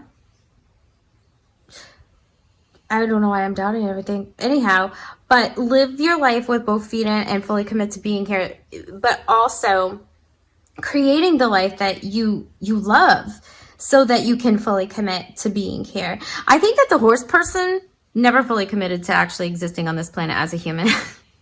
So far as they're concerned, it's like, oh my gosh, this is so ridiculous. Like, why did I sign up for this ridiculous nonsense? But they are learning their powers of manifestation, and maybe you just need a reminder at what a powerful master manifester you are, so that you can continue enjoying your life, because I don't feel like you have a bit. I feel like it's been a lot of monotony and nonsense, maybe working too hard with that spider card, the rotation we had. But also learning how to go with the flow will bring this situation, as well as all of the other situations in your life, into alignment. But you do need to move on right now. There's definitely a forced separation here between the horse person and the octopus person. So what are you manifesting? Well, apparently it's another iteration with, or your first iteration with this type of situation and the octopus person. And I do believe that most of you will be the horse, and that your person will be the octopus person. This is a really, really great beginning and then next step into your awakening as a soul having a human existence. And you're coming online. You're coming online. But your octopus person is also manifesting something, and that is another ego death. And I think that this iteration of the two of you meeting up again actually spurs that ego death, and it spurs you to be able to move on and be more in alignment with what is good for you and who is good for you right now, because it certainly isn't the octopus person at this point in time. So pile number 2, I want to thank you for joining me, and definitely leave recommendations of ways for me to improve. I'm still learning all of this and how to present it, and then I got to take the time to learn the technology. But I want to thank you so much, and I hope to see you again. Hey, pile number 3. You guys chose this cute little ram, but he had a broken leg. And let me see if I can get that focus in there. So he had a little broken leg. This reminds me of Aries energy, which represents the first house in astrology, which is all about the body. And before we dive into this reading, which is your Doppler effect, what or who are you manifesting? I want to explain to you, in case you didn't get a chance to see the video I did on the Doppler effect. I'm going to go ahead and show you what it looks like. And this tells us what or who you are attracting. So let me just do this real haphazardly, apparently. Okay, so imagine that there are two physical bodies, doesn't have to be people, two physical things that have matter. And these things are in movement in whatever direction, it doesn't matter. But let's say something's coming towards you, it would have a lower vibration, but as it gets closer, that vibration actually increases in frequency. You see, the time to get from this crest of this wave to this crest of this wave is much shorter than the time it would take to get from this crest to this crest, which means it's coming closer. If something is further away from you or going away from you, it would be more red. If it's coming closer and right near you, it would be more blue. Take a look at the link I put in the video to my other video, which explains the Doppler effect far more greatly better, far better. But I love to bridge the gap between science and math and spirituality and stuff. And so that's how we're approaching this reading. And you know what? Let me pull this down even just a little closer for you to see these cards better. Okay. All right. So when it comes to what or who are you manifesting, let's see. Okay. I just spun the little hourglass, and it started a new iteration, but it was kind of like halfway through as it did it, so it started to drop the sand in. So this I'm going to say this is a redo of something. And when it comes to what you're redoing, we'll dive more into that with the Hieronymus Bosch tarot that you've chosen, which is a pretty complicated tarot deck because it's not a normal like wands, swords, fire. It's actually got a lot of people that are shown in here, a lot of court cards, and then it also has these 7 deadly sins cards. So I think that's a very interesting choice. So the situation that you're dealing with is a unique situation. Let us begin with an introduction to your cards. We have 34, which reduces to 7 numerologically. That's acetum or vinegar. We have doubt. I release the need to know all the answers. We have card number 19, which reduces to 10, which reduces to 1 numerologically. So an ending and a beginning. Fucking Mercury retrograde. Time to take personal responsibility. We have the Deer card. We have check in with your body and release any tension you're carrying in reverse. We have open your heart, not just a little, all the way, and let love flow in reverse. We have the hyena. And I am going to say that you might be one of the people in the previous 2 piles. And that this is something that you're working on personally for yourself. So what you're bringing into you is an opportunity to correct something, to correct a situation. And if you do come from pile 1 or pile 2, you might be bringing in an opportunity to correct something between you and one of the people that was mentioned in either of those piles. So first of all, there's some conflicting energy here. We have a very tricky situation and tricky energy that's no laughing matter. And then we have some beautiful, charismatic, loving, nurturing energy. And I'm hearing this loud or very high frequency go off in both my ears. So the Deer card is indicative of the birth of something. And the Hyena card is definitely like tricky energy, definitely tricky situation. It's almost like a Dr. Jekyll and Mr. Hyde card, you know? And there are 2 sides to every story. But it looks like you have had something that transpired in your life and you didn't have all the answers. You didn't have all the information. So you're bringing in an opportunity to dive further in and get the information that you need, but also to make amends potentially with another individual, or to have someone make amends with you. This looks like it's a chili pepper on this card, and chili peppers are known to be spicy. And look at the moon. You can't tell whether it's a new moon or a full moon. It looks like a solar eclipse or a new moon is bringing an opportunity to you. The next new moon, I think, is like November 9th, 10th, or 11th. And it's in Scorpio at maybe 20 degrees. So perhaps by that point in time, or if the new moon in Scorpio is not coming by the time that you see this reading, if it's another new moon, the next new moon that occurs for you would be the time frame that this opportunity to correct something comes in. When it talks about Mercury retrograde, since I do astrology as well professionally, Mercury retrograde is an opportunity to redo something or re-examine something. Anything that begins with RE and requires you to go back and check your facts or take another look or take another chance or have another opportunity for something, that's all of what Mercury retrograde is about. Retrograde is when a planet looks like it's moving backwards in the sky, using Earth as a reference point, but really everything's still moving forward. It's just another perspective to have, or a new way of doing something, or reanalyzing, just anything with RE in front of it, any type of verb with RE in front of it.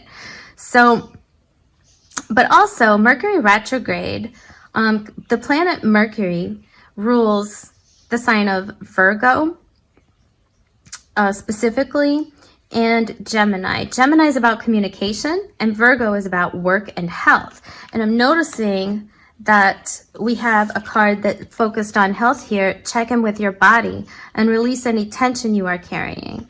So maybe a health situation gets to get re-examined, or you change your diet, but there will be a glow up if this is the case. Like, you're definitely manifesting a glow up as well.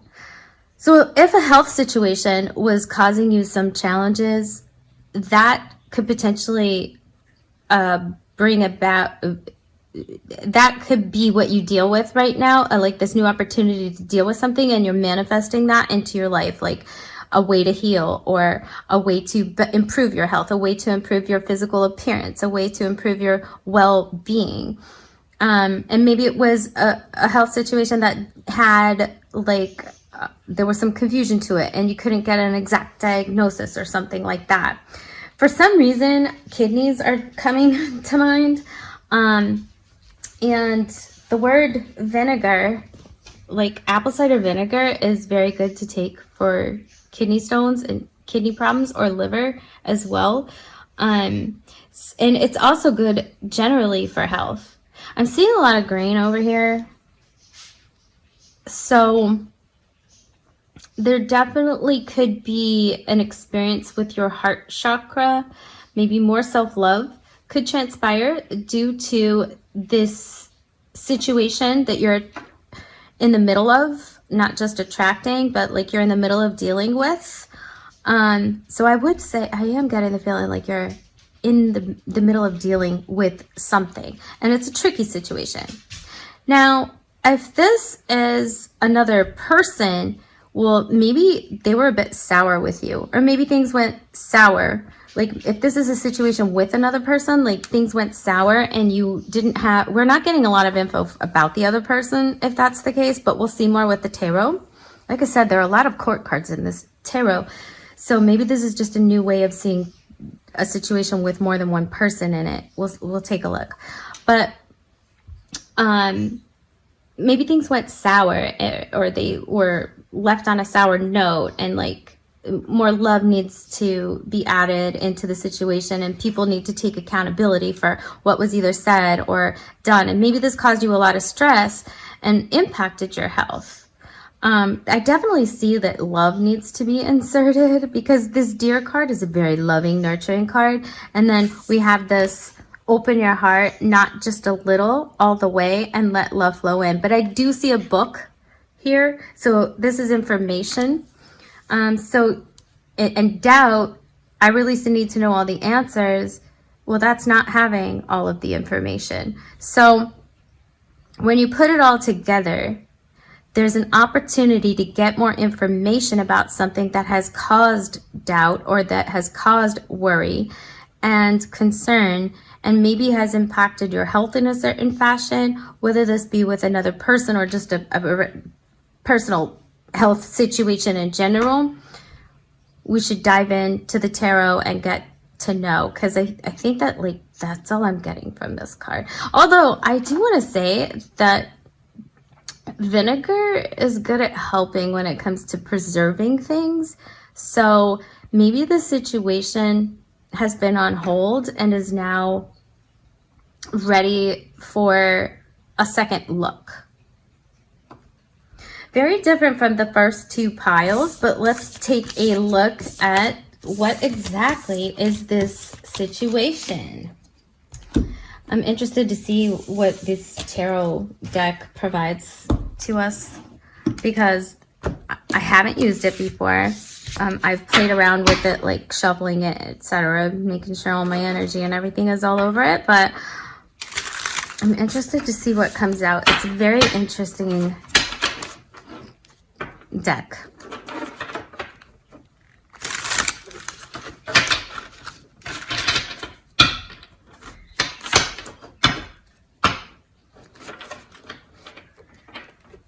And it's pretty because it has the gilded edges. But it reminded me of Halloween because there are some scary figures on it. So let's check out what's going on for pile number 3.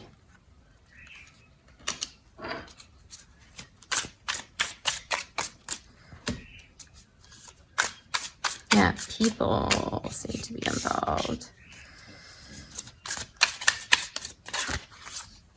And then we'll take the back of the deck.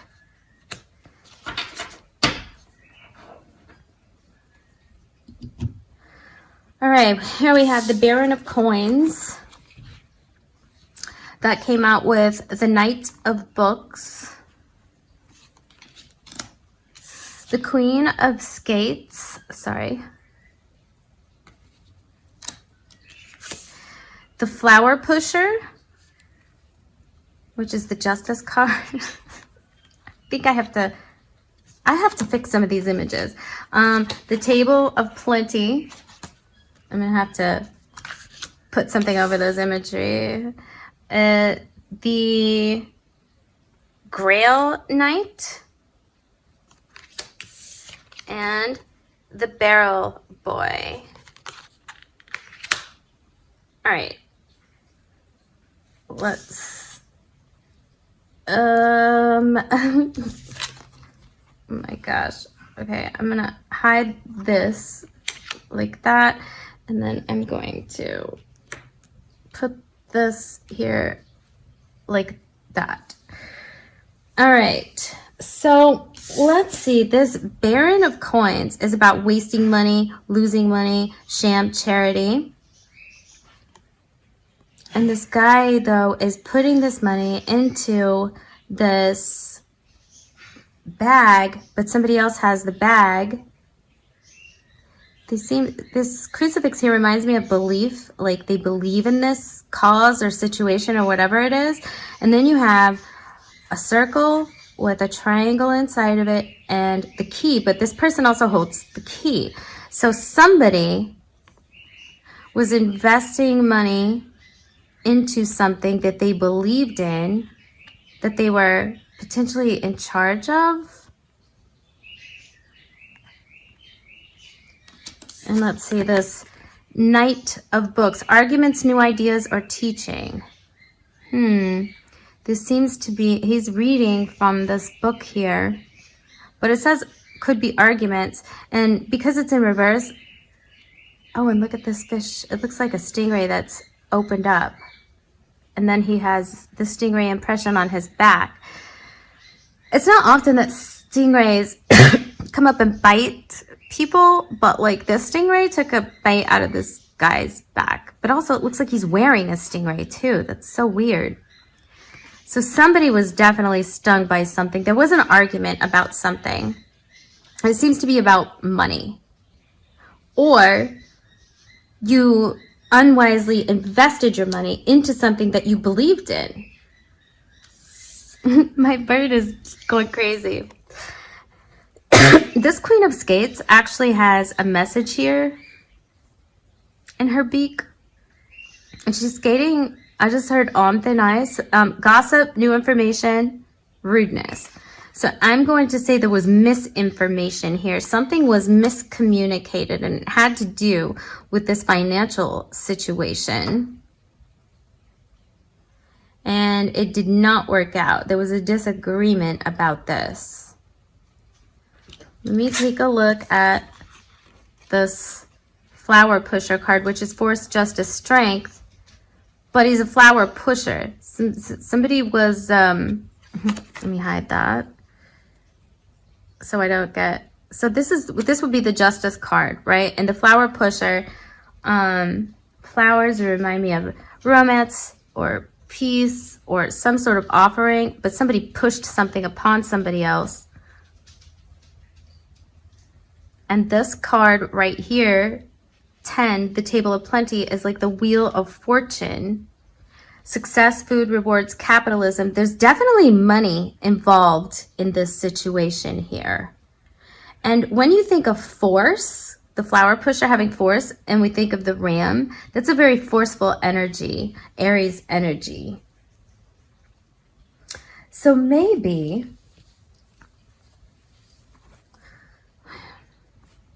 let's go a little further here. This Grail Knight, blaze of glory, trickery, danger, failure, honor, courage. Well, we saw trickery earlier with the hyena card because it's all about tricky energy. But it looks like this situation caused you to be sacrificed. Like your head was put on the chopping block and somebody tried to defame you, like your reputation. This might be a work situation because it has money in there.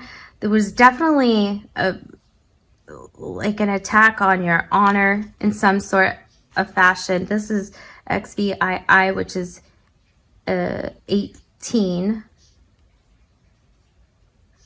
But it's a court card in this deck. It's not a major arcana.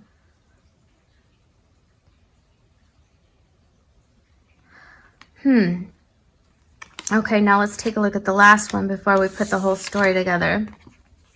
12, the Barrow Boy, which is not 12 in the major arcana. Stillness, patience, inner reflection, restraint.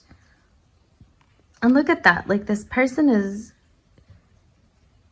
forced into a tight situation. It's not comfortable. And somebody else is exerting force over them. Almost yelling at them. I feel like what are you manifesting? An opportunity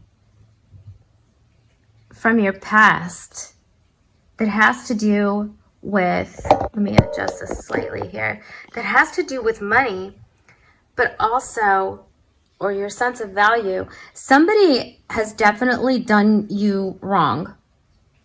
And I feel like this opportunity is a chance for that person to make some sort of amends and be accountable in the situation. I'm going to clarify a little further here because this was a sticky situation. This definitely led to one person who had good intentions with this cup over here and was definitely working hard towards something. And look, see the white flag over here? This is like a flag of surrender. Like this person brought peace, but the peace was not received and accepted. Instead, the other party, which I don't think is you, I'm not feeling like that's your energy. Instead, the other party just basically betrayed them and left them to drown in a bunch of monotony and details, and forced you to reflect upon the situation and potentially even remove yourself from it. But in so doing, like maybe you gave up a job because you were like, I have healthy boundaries now. I'm not letting this treatment transpire again. And maybe money is tight because of that. So now, and Mercury rules work too. So now maybe what you are manifesting is an opportunity either to help mend this situation with this other individual who clearly did not do you right. Maybe several people didn't do you right. Or you're moving on into a new situation that clears this monetary issue that you now have for you. So let's see what a few more details. Let us clarify. The Ace of Birds, family, multitasking, togetherness. Yeah, this is something new. Birds remind me of air energy, which reminds me of swords. But it could be wands. The sin of envy in reverse. Unhappiness, seeking change, discontent. Yeah, okay, you're definitely manifesting a new beginning that's going to take away these feelings of unhappiness. There is a change coming, because I would venture to say that you're not very content about what has happened. Definitely suffered some losses from this. Financial losses, I would think. The King of Birds in reverse, which is purification, work, unending activity. I'm going to make sure none of these cards that I now bring out show nudity because of the YouTube rules. The sin of pride, appearance, vanity, physical well-being, and the Baron of Vessels in reverse, drunkenness, carousing, and moderation. All right, so Baron of Vessels and the Barrel Boy, that is 12. 12 is a state of enlightenment. So this is the Hanged Man card. That's what this is. And the Grail Knight is the Moon card. And there was information. It is the Moon card. These are the major arcana. I'm so sorry. The Grail Knight, somebody went down in a blaze of glory. It's like even if you got fired from a job or walked away from a job, like down with a blaze of glory. Yeah, I think that's Bon Jovi from like the 80s or something. You still did a good job, which is important to... Let me just adjust this slightly here because it is annoying me as well. My apologies. One day I will be technologically correct and accurate for you. But anyway, today is not the day. So this very tricky situation that had to do with some sort of betrayal and left you high and dry, caused you to have a period of inner reflection, and you've reached a new perspective. And that perspective is this: you're not going to let anybody pull the wool over your eyes again, okay? You are not vessels are cups. Like there's no love here any longer from you to this other person, or vice versa, I would say, because I do feel like at least one other person was involved, but several other people definitely seem to be involved. And then this sin of pride card here with appearance, vanity, physical well-being, this definitely seemed to impact your health. There was a lot of worry and concern over this situation. And what you're being given the opportunity now to do is get another job, or maybe even go back to this job or contract like in a whole new light. And I think it's going to be positive for you. But don't go blindly into this situation either. You know, she's about to walk into this cabinet because she has something on her head and she can't see. Don't go blindly into this situation. Still keep your wits about you. And this reminds me of Little Red Riding Hood, because this here looks like a wolf. You know, I remember when he hid in the closet before he ate the grandma in the story or something like that. I don't know if I'm recalling that correctly, but Like, don't go blindly into there because there's still some trickery involved. And I would venture to say that, like, the other person is a very prideful person. Maybe they have a great reputation, but their reputation is about, like, their skeletons are about to come out of their closet. So if you were done wrong by somebody else, listen, the universe is evening it out for you. Because the truth about the situation is actually coming out. And here we also have the sin of envy.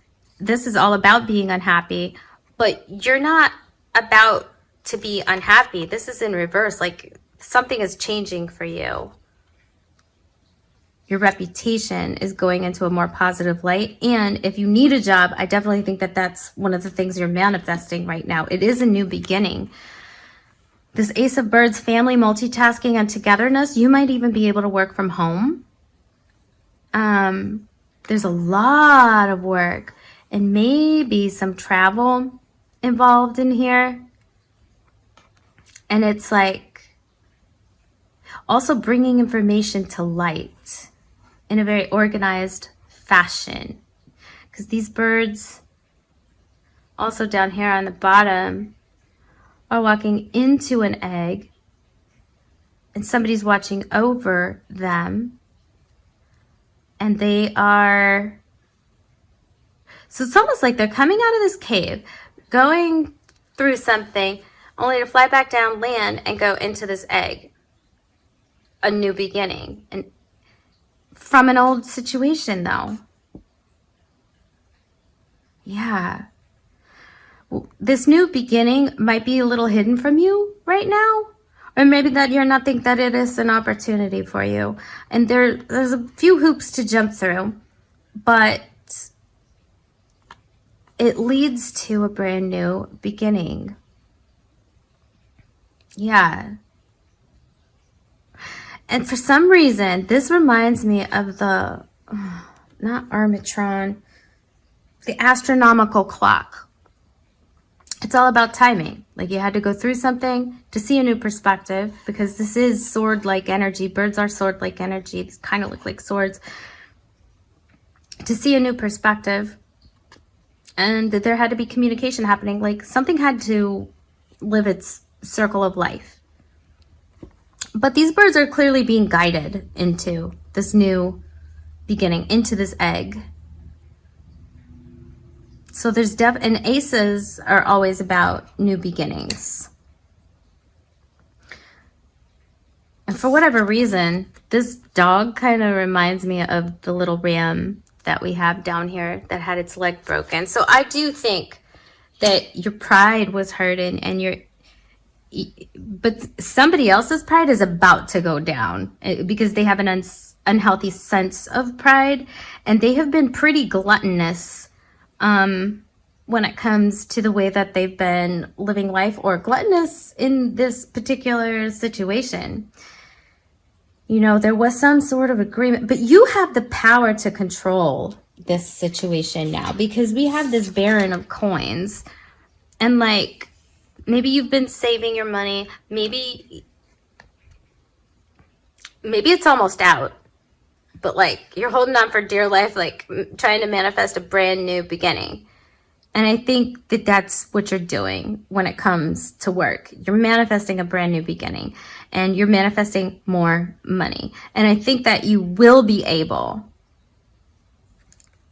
to manifest that rather quickly, because this Ace of Birds is very air energy. It reminds me of the Ace of Swords, and swords are like the fastest in the deck. So I'd say that this is on its way to you really, really quickly, but that you're in the throes of the situation that you're experiencing financially or reputation-wise, and that you have to just allow just a little bit more time to have this new beginning happen for you. Okay, what we're going to do right quick, this one's a little shorter than the other ones, but we are going to pull some advice cards. Stay present. That's where life happens. Oh, right. I'm already getting a message about that. A little bit of faith goes a long way. Remember that. And that, remember, I said, oh, he's got faith because of the crucifix. So have faith and focus on the now. The Power of Now by Eckhart Tolle is a good read. You might want to do that because it helps you with your powers of manifestation. Give your inner critique a vacation day and be kind to yourself. Yeah, do not judge yourself too harshly. If you're fight the powers that be. I'm hearing. Sorry. Let's pull two more. Actually, I want to pull two more. Let your feelings out, all of them, even the ones that scare you. And then the last one is clear your mental and physical clutter. You will feel so much better. And I think that in order for this to fully, and also Mercury is all about mental and physical clutter, or movement. It's about movement. So something is definitely happening. It's been on hold, and I do think it's a job situation that has been on hold, and I think a new one is coming. You just need to stay present in the moment, keep those vibrations high, and remember and have faith that you've got enough. I know it's dwindling. I know that the finances might be dwindling and stuff, but you've got enough, and just focus on now and keep putting yourself out there. This situation is going to correct itself. You're not going to be in a state of lack. Also, the tables are going to turn because whomever else was involved in this situation that either A, tarnished your reputation, or B, led to you walking away or losing a job, like the universe is evening things out right now. A little faith does go a long way. You have to keep that faith. Also, this might have happened because you needed a rest, and don't judge yourself too harshly. If you worked your tail off, which you clearly did, you worked your tail off, you had good intentions, you tried to make amends with whomever this other party was or whomever they were, and maybe they didn't take the flag. I think you offered a truce, and like these other people, they just weren't having it, or this other person just wasn't having it, and they were not kind to you. So be kind to yourself. That's funny. I said not kind to you, and then I see this again. Be kind to yourself. Like, don't judge yourself too harshly. You did the right thing to walk away because you don't deserve to be treated like that. Also, take some time to let your anger out, because if you're still holding on to the frustration of this situation, you're not living in the here and now. You're not manifesting a new opportunity as easily. But I do think one is coming very, very quickly. Maybe you have just recently let your feelings out, or just take today and let your feelings out. It's okay to be pissed off if you've been hurt. You do not have to be perfect. It's okay to be hurt, and to accept the fact that you're hurt. You don't have to worry about. That's not like focusing on the negativity. Allow yourself to experience the emotions. Let them out. Maybe journal. Maybe go for a run. Definitely be paying attention to your body and stuff. But also take the time, because letting it out is a way of working through it and healing. So take some time. Go easy on you. But I think that something new is coming very, very quickly. I don't know why I feel the need for one more. Yeah. What has your inner voice been asking of you? Listen and act. Like now. Take the time now. Stay present. This is where life happens, aka now. Listen to yourself. You know what to do, and it's up to you to take the actions in order to generate this new opportunity for you. But this new opportunity it's in your vibration. It is coming to you. It's turning blue. It's here. Take it. Okay, pile number 3. I can relate to this, actually, having gone through something similar before. So, and then when I did get in alignment with living in the now and knowing that I'd be taken care of, immediately something popped up. I'm not even gonna lie. So anyways, pile number 3, thank you for joining me. I hope to see you in other readings.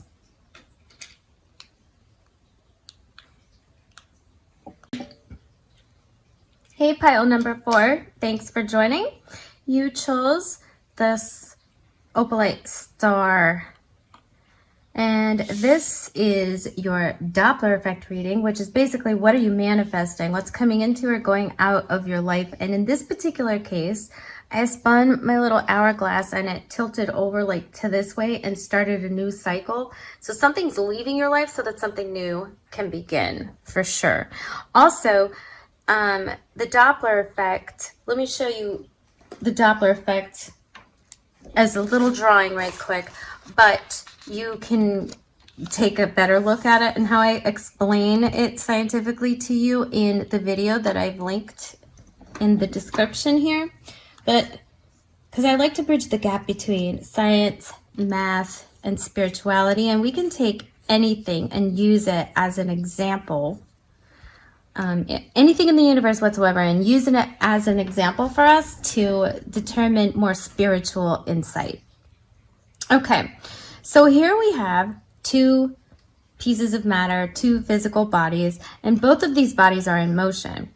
However, when something is coming towards you, its frequency actually increases, and its vibrations, the time it takes, gets closer and closer and closer.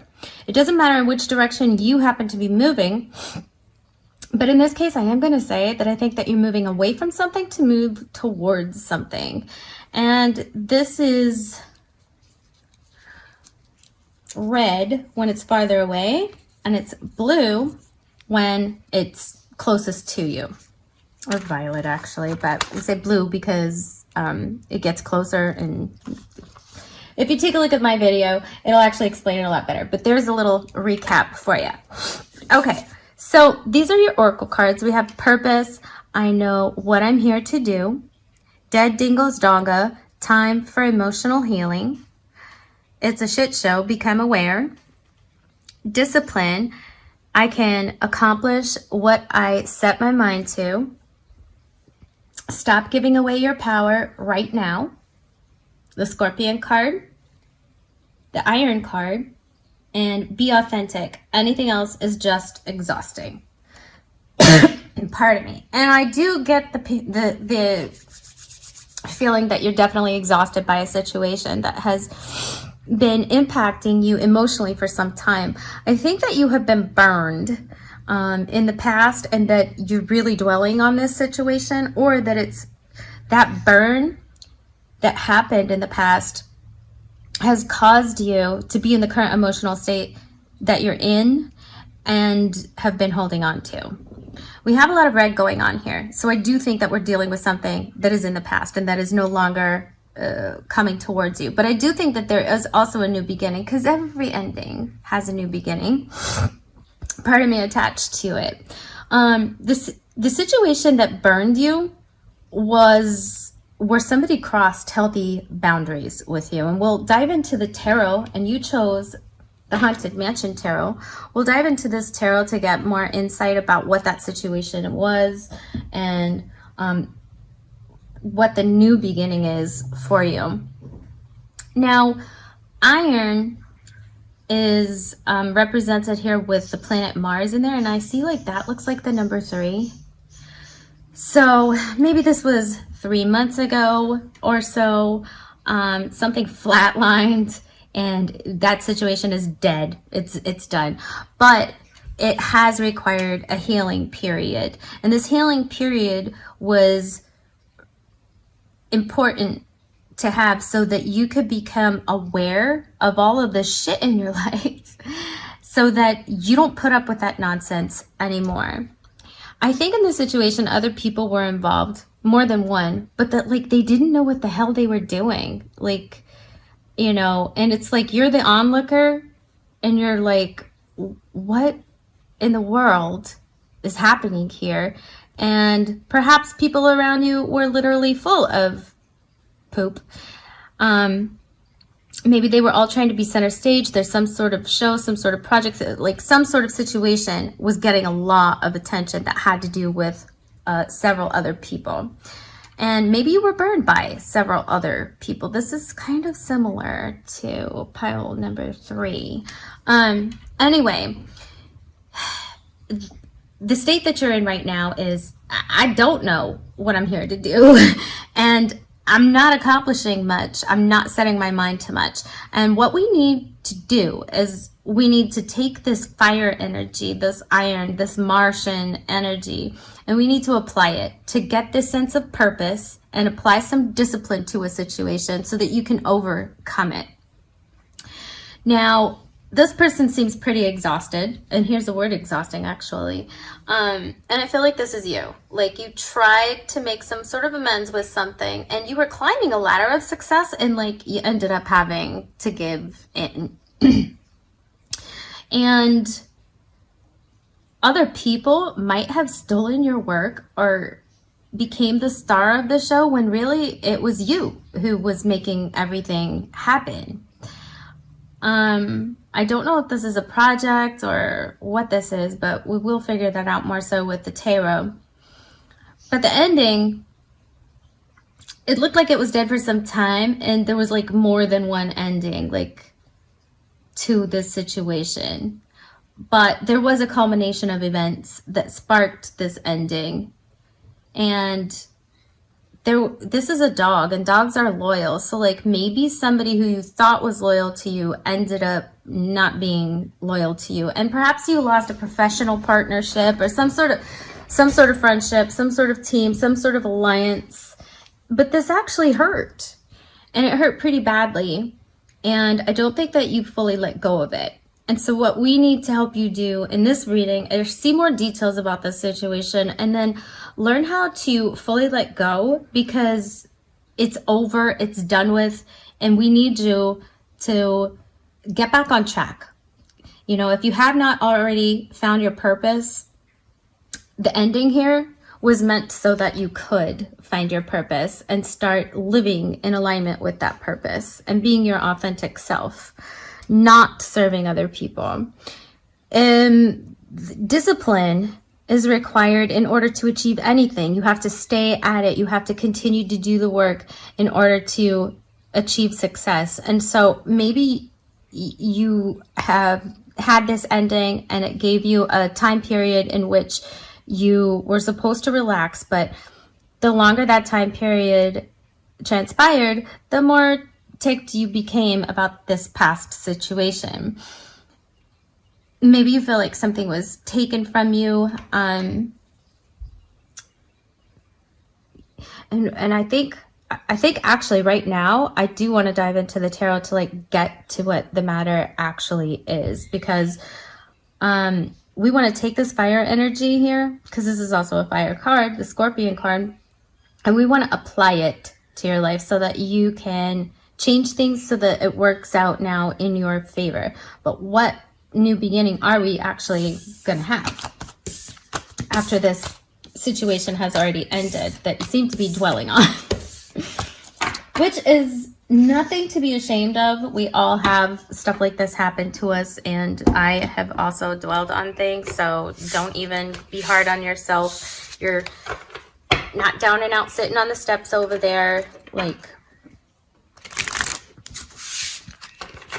I always say I'm not the best like bridge shuffler, so I don't shuffle like and fold them up into the bridge thing, but don't be ashamed of me. Like, that's probably a talent that I'm just never gonna care for.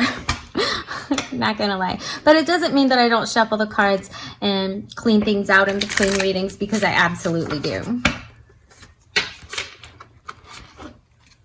So sticking in line with the theory of El Dia de los Muertos and Halloween, we're using some scarier decks, or kind of Halloween themed decks, so like the Haunted Mansion, for example.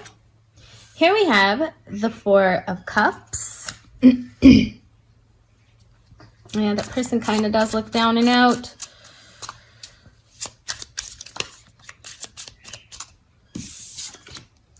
The Two of Cups in reverse. Yeah, this was a partnership. The Six of Swords. Okay. Yes. The King of Pentacles and the Strength card in reverse. Yeah, you're definitely depleted. You're definitely exhausted from whatever this was.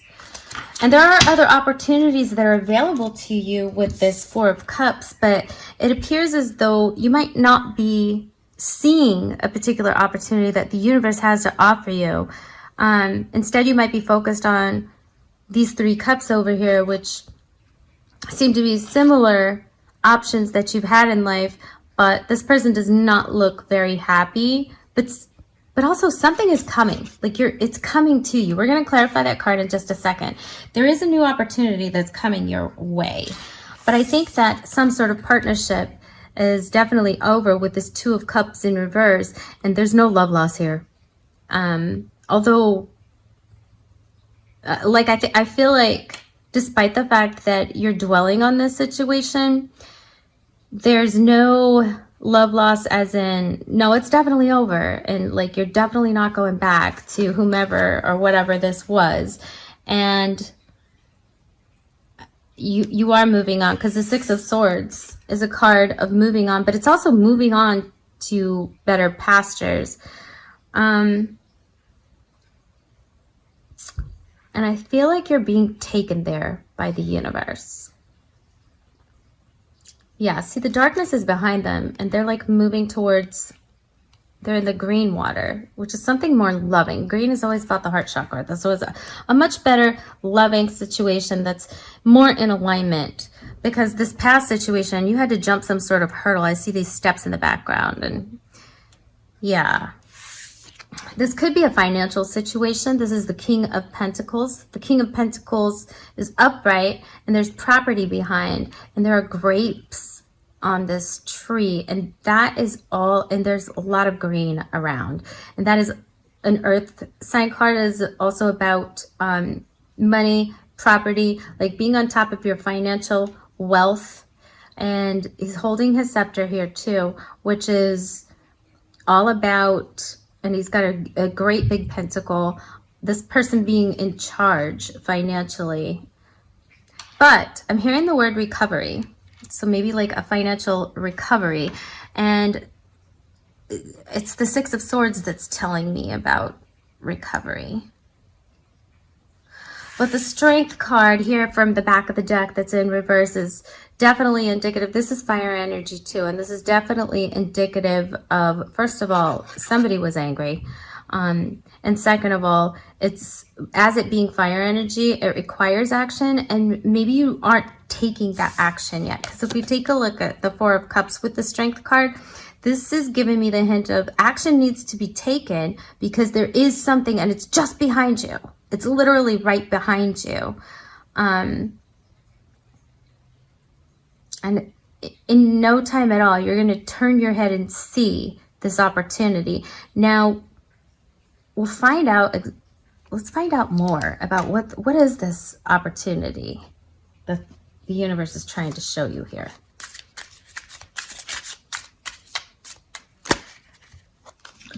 We have the Knight of Wands with the 3 of Swords. This is an opportunity to make amends with something that has been very painful, to kind of like get back on your feet, take action, no matter how hard it hurts. Like, you can do this. There's lots of hair in here kept as a memorabilia, so you definitely are holding on to a painful situation.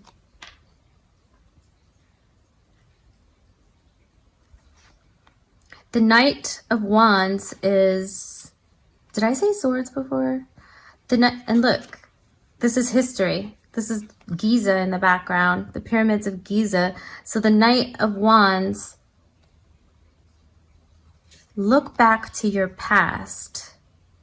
Look towards the past, and you might find, or maybe actually it's either look towards your past to find a new opportunity, or you're so focused on the past that you can't see this new opportunity. Yeah, that's definitely, you're so focused on this past situation that caused you a great deal of agony and pain and stress and strife that you can't see this new opportunity that's coming to you. Let's clarify this 2 of Cups.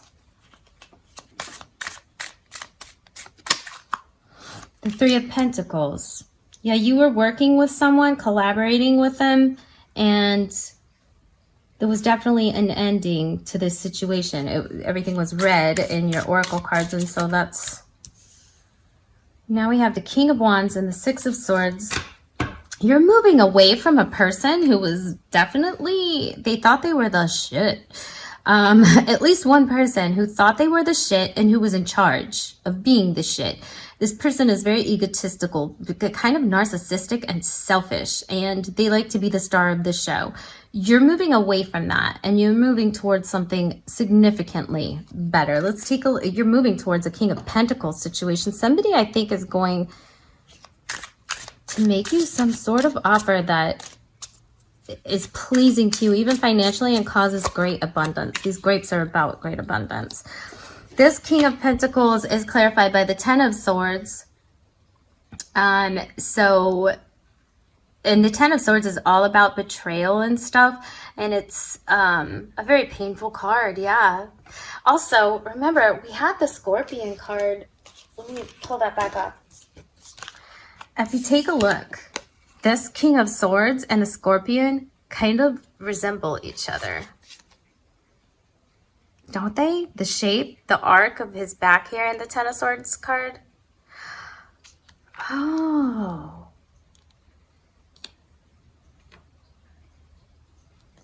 There's an ending to a financial situation, or there was. And somebody caused it. Although I feel like that ending was voluntary here with the Six of Swords, but you still got screwed over. Let me clarify this Strength card. The Fool in reverse. Yeah. And doesn't this Fool card look like the folks that are here in the It's a Shit Show card? So here in the Fool card, upright, the dog is holding on so he doesn't fall off the cliff. But in this particular case, it's time to let go of inhibitions so that you can create some sort of new beginning that's going to require strength, commitment, dedication. But I do feel completely depleted of energy in this reading.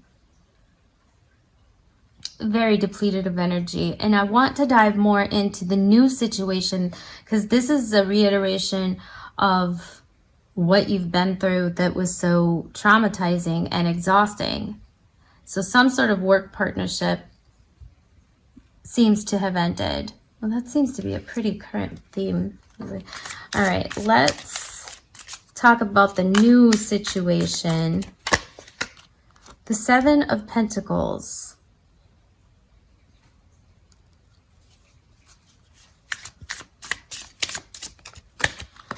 Whoops, okay.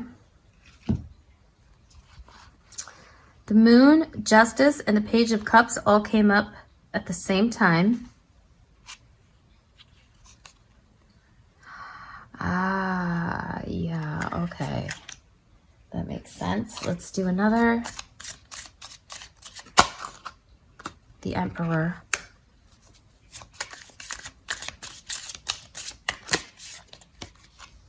The Ace of Pentacles. I don't know why I feel... Okay. Where do you want... Okay. So we have the Ace of Pentacles in reverse and the Queen of Cups. All right. There's a lot of green in this Queen of Cups card, and she is definitely loving herself, but she's also in charge of her emotions. Okay. So I do feel like you're going to come into a state of emotional self-control.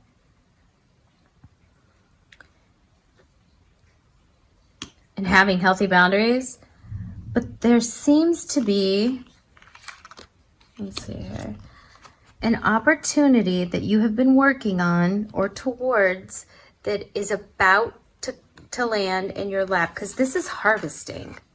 This is seeing how far you've come. This is a reward for your efforts and your diligence. So I do think that applying yourself, you know, instead of being inert you want to be not inert. What's the word for not inert? You want to be active for sure, because we had a lot of that red energy. And so a situation is definitely dissipated, but we want to harness that red energy with the Mars influence, and we want to assert ourselves so that we can reap the benefit and the reward of the seeds that you planted before. So you have planted some seeds because something has grown, and it's time here to harvest what has grown, to sow the seeds, reap what you've sown in a good way. This Page of Cups in reverse is typically about an offer that would bring you some sort of joy. So maybe you've already connected with someone and didn't get an offer, and now it's going to happen. Because you seem to be definitely controlling emotions here. She's got the river in her hands, and water's all about emotions. But also, the moon is about things that are hidden from us. So there's an offer that has been hidden from you. You're not seeing an offer that is ready for you. Like it's ready. It's ripe for the picking. And then we have the Justice card that's in reverse over here. There was a situation that was out of balance and unfair to you. Maybe it's time that you go back to that situation. Maybe people have left or things have changed and something can return to you. Like, let's say if you chose to leave a contract or a job, maybe it wasn't meant to be permanent. Maybe it was just so that you could get away from this King of Wands down here that was in reverse. Well, yeah, because this is actually falling on top of that. So this King of Wands might have offered you a position. You might have taken it, and then you had to leave the position because they were not being fair to you. And maybe you couldn't understand why. But this Emperor card over here is all about you taking control of your financial life, as well as the situation in which you were betrayed and the feelings that you have from that, and creating something new. Maybe piles 3 and 4 are related, because see this ram? Okay, so there might be a situation from your past that is ready to be revisited, and there could be a new opportunity for you there. With this Ace of Pentacles in reverse, it's just not grounded here in the physical, this opportunity, because you need to do something. You need to take a chance. Have the courage to take a chance to pursue this again.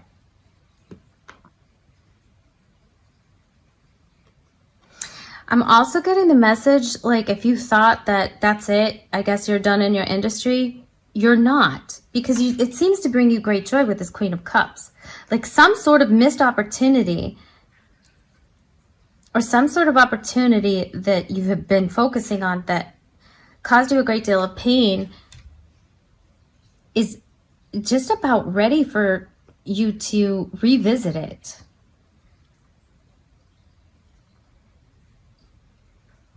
Like it wasn't a permanent situation at first. It didn't stay grounded. Things were a complete and total shit show.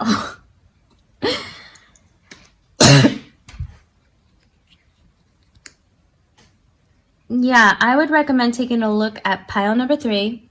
We're going to get a little bit of advice for you. Oh, I don't need to do that, do I? We're going to get a little bit of advice for you from the universe.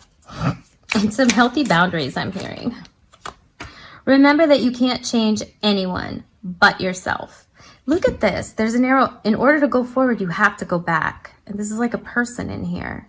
And this reminds me of the Wheel of Fortune and the cogs of time. Yeah, that person may not be changing, but maybe they've moved on as well. Maybe they're no longer there. which would enable you to return. Let's see. What else you got? Listen to your body and do what it is asking of you. And look, this fish is jumping out of water into a bigger pool of water. And it's the only fish at that. This is also a new and better opportunity. So there's definitely an upgrade happening within your environment. This is gonna, like I said, water, liquids, those are all about emotions. This is something that's gonna make you very, very happy. And there's the 3 of Cups in this. Not really. There's a 2 of Cups here and a 3 of Cups. I feel like this is a reuniting with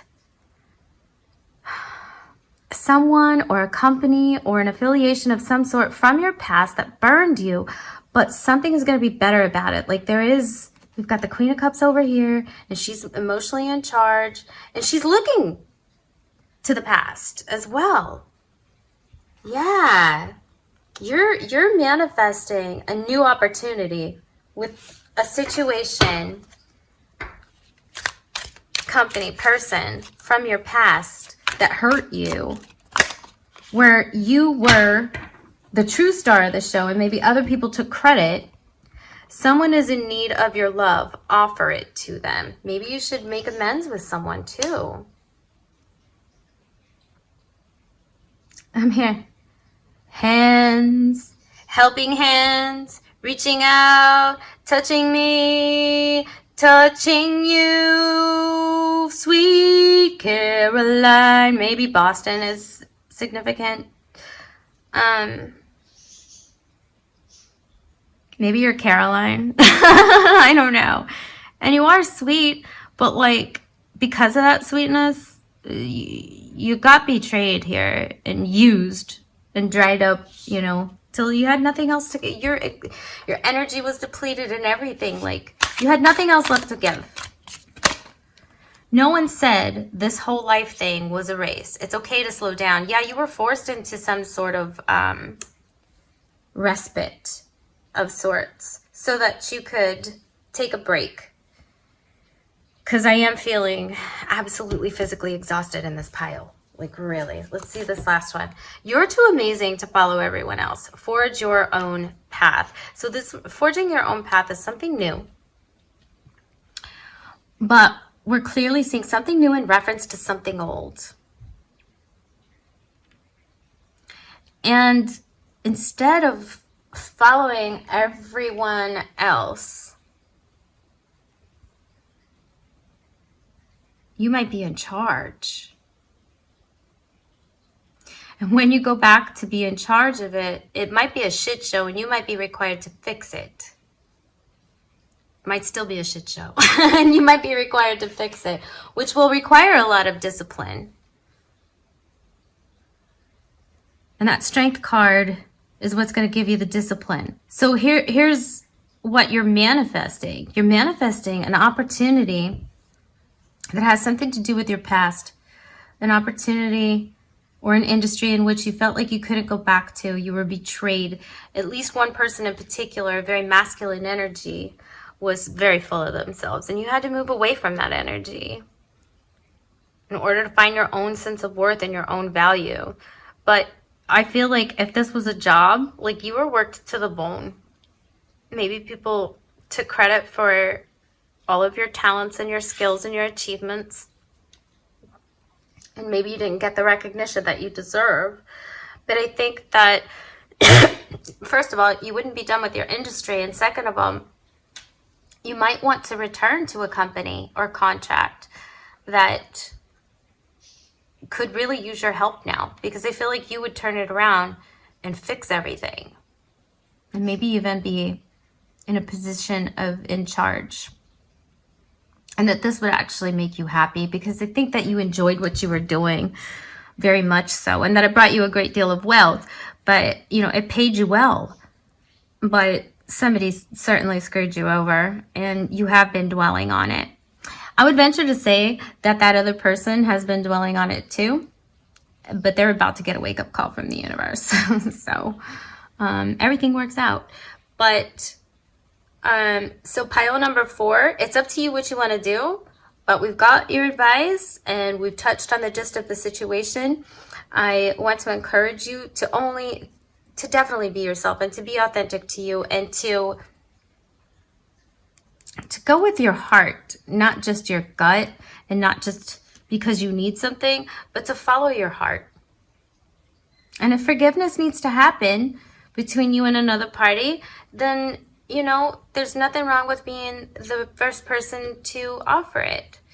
That doesn't mean that you will no longer have healthy boundaries, because I think between then and now you've learned to have healthy boundaries and you're not going to be treated like that again.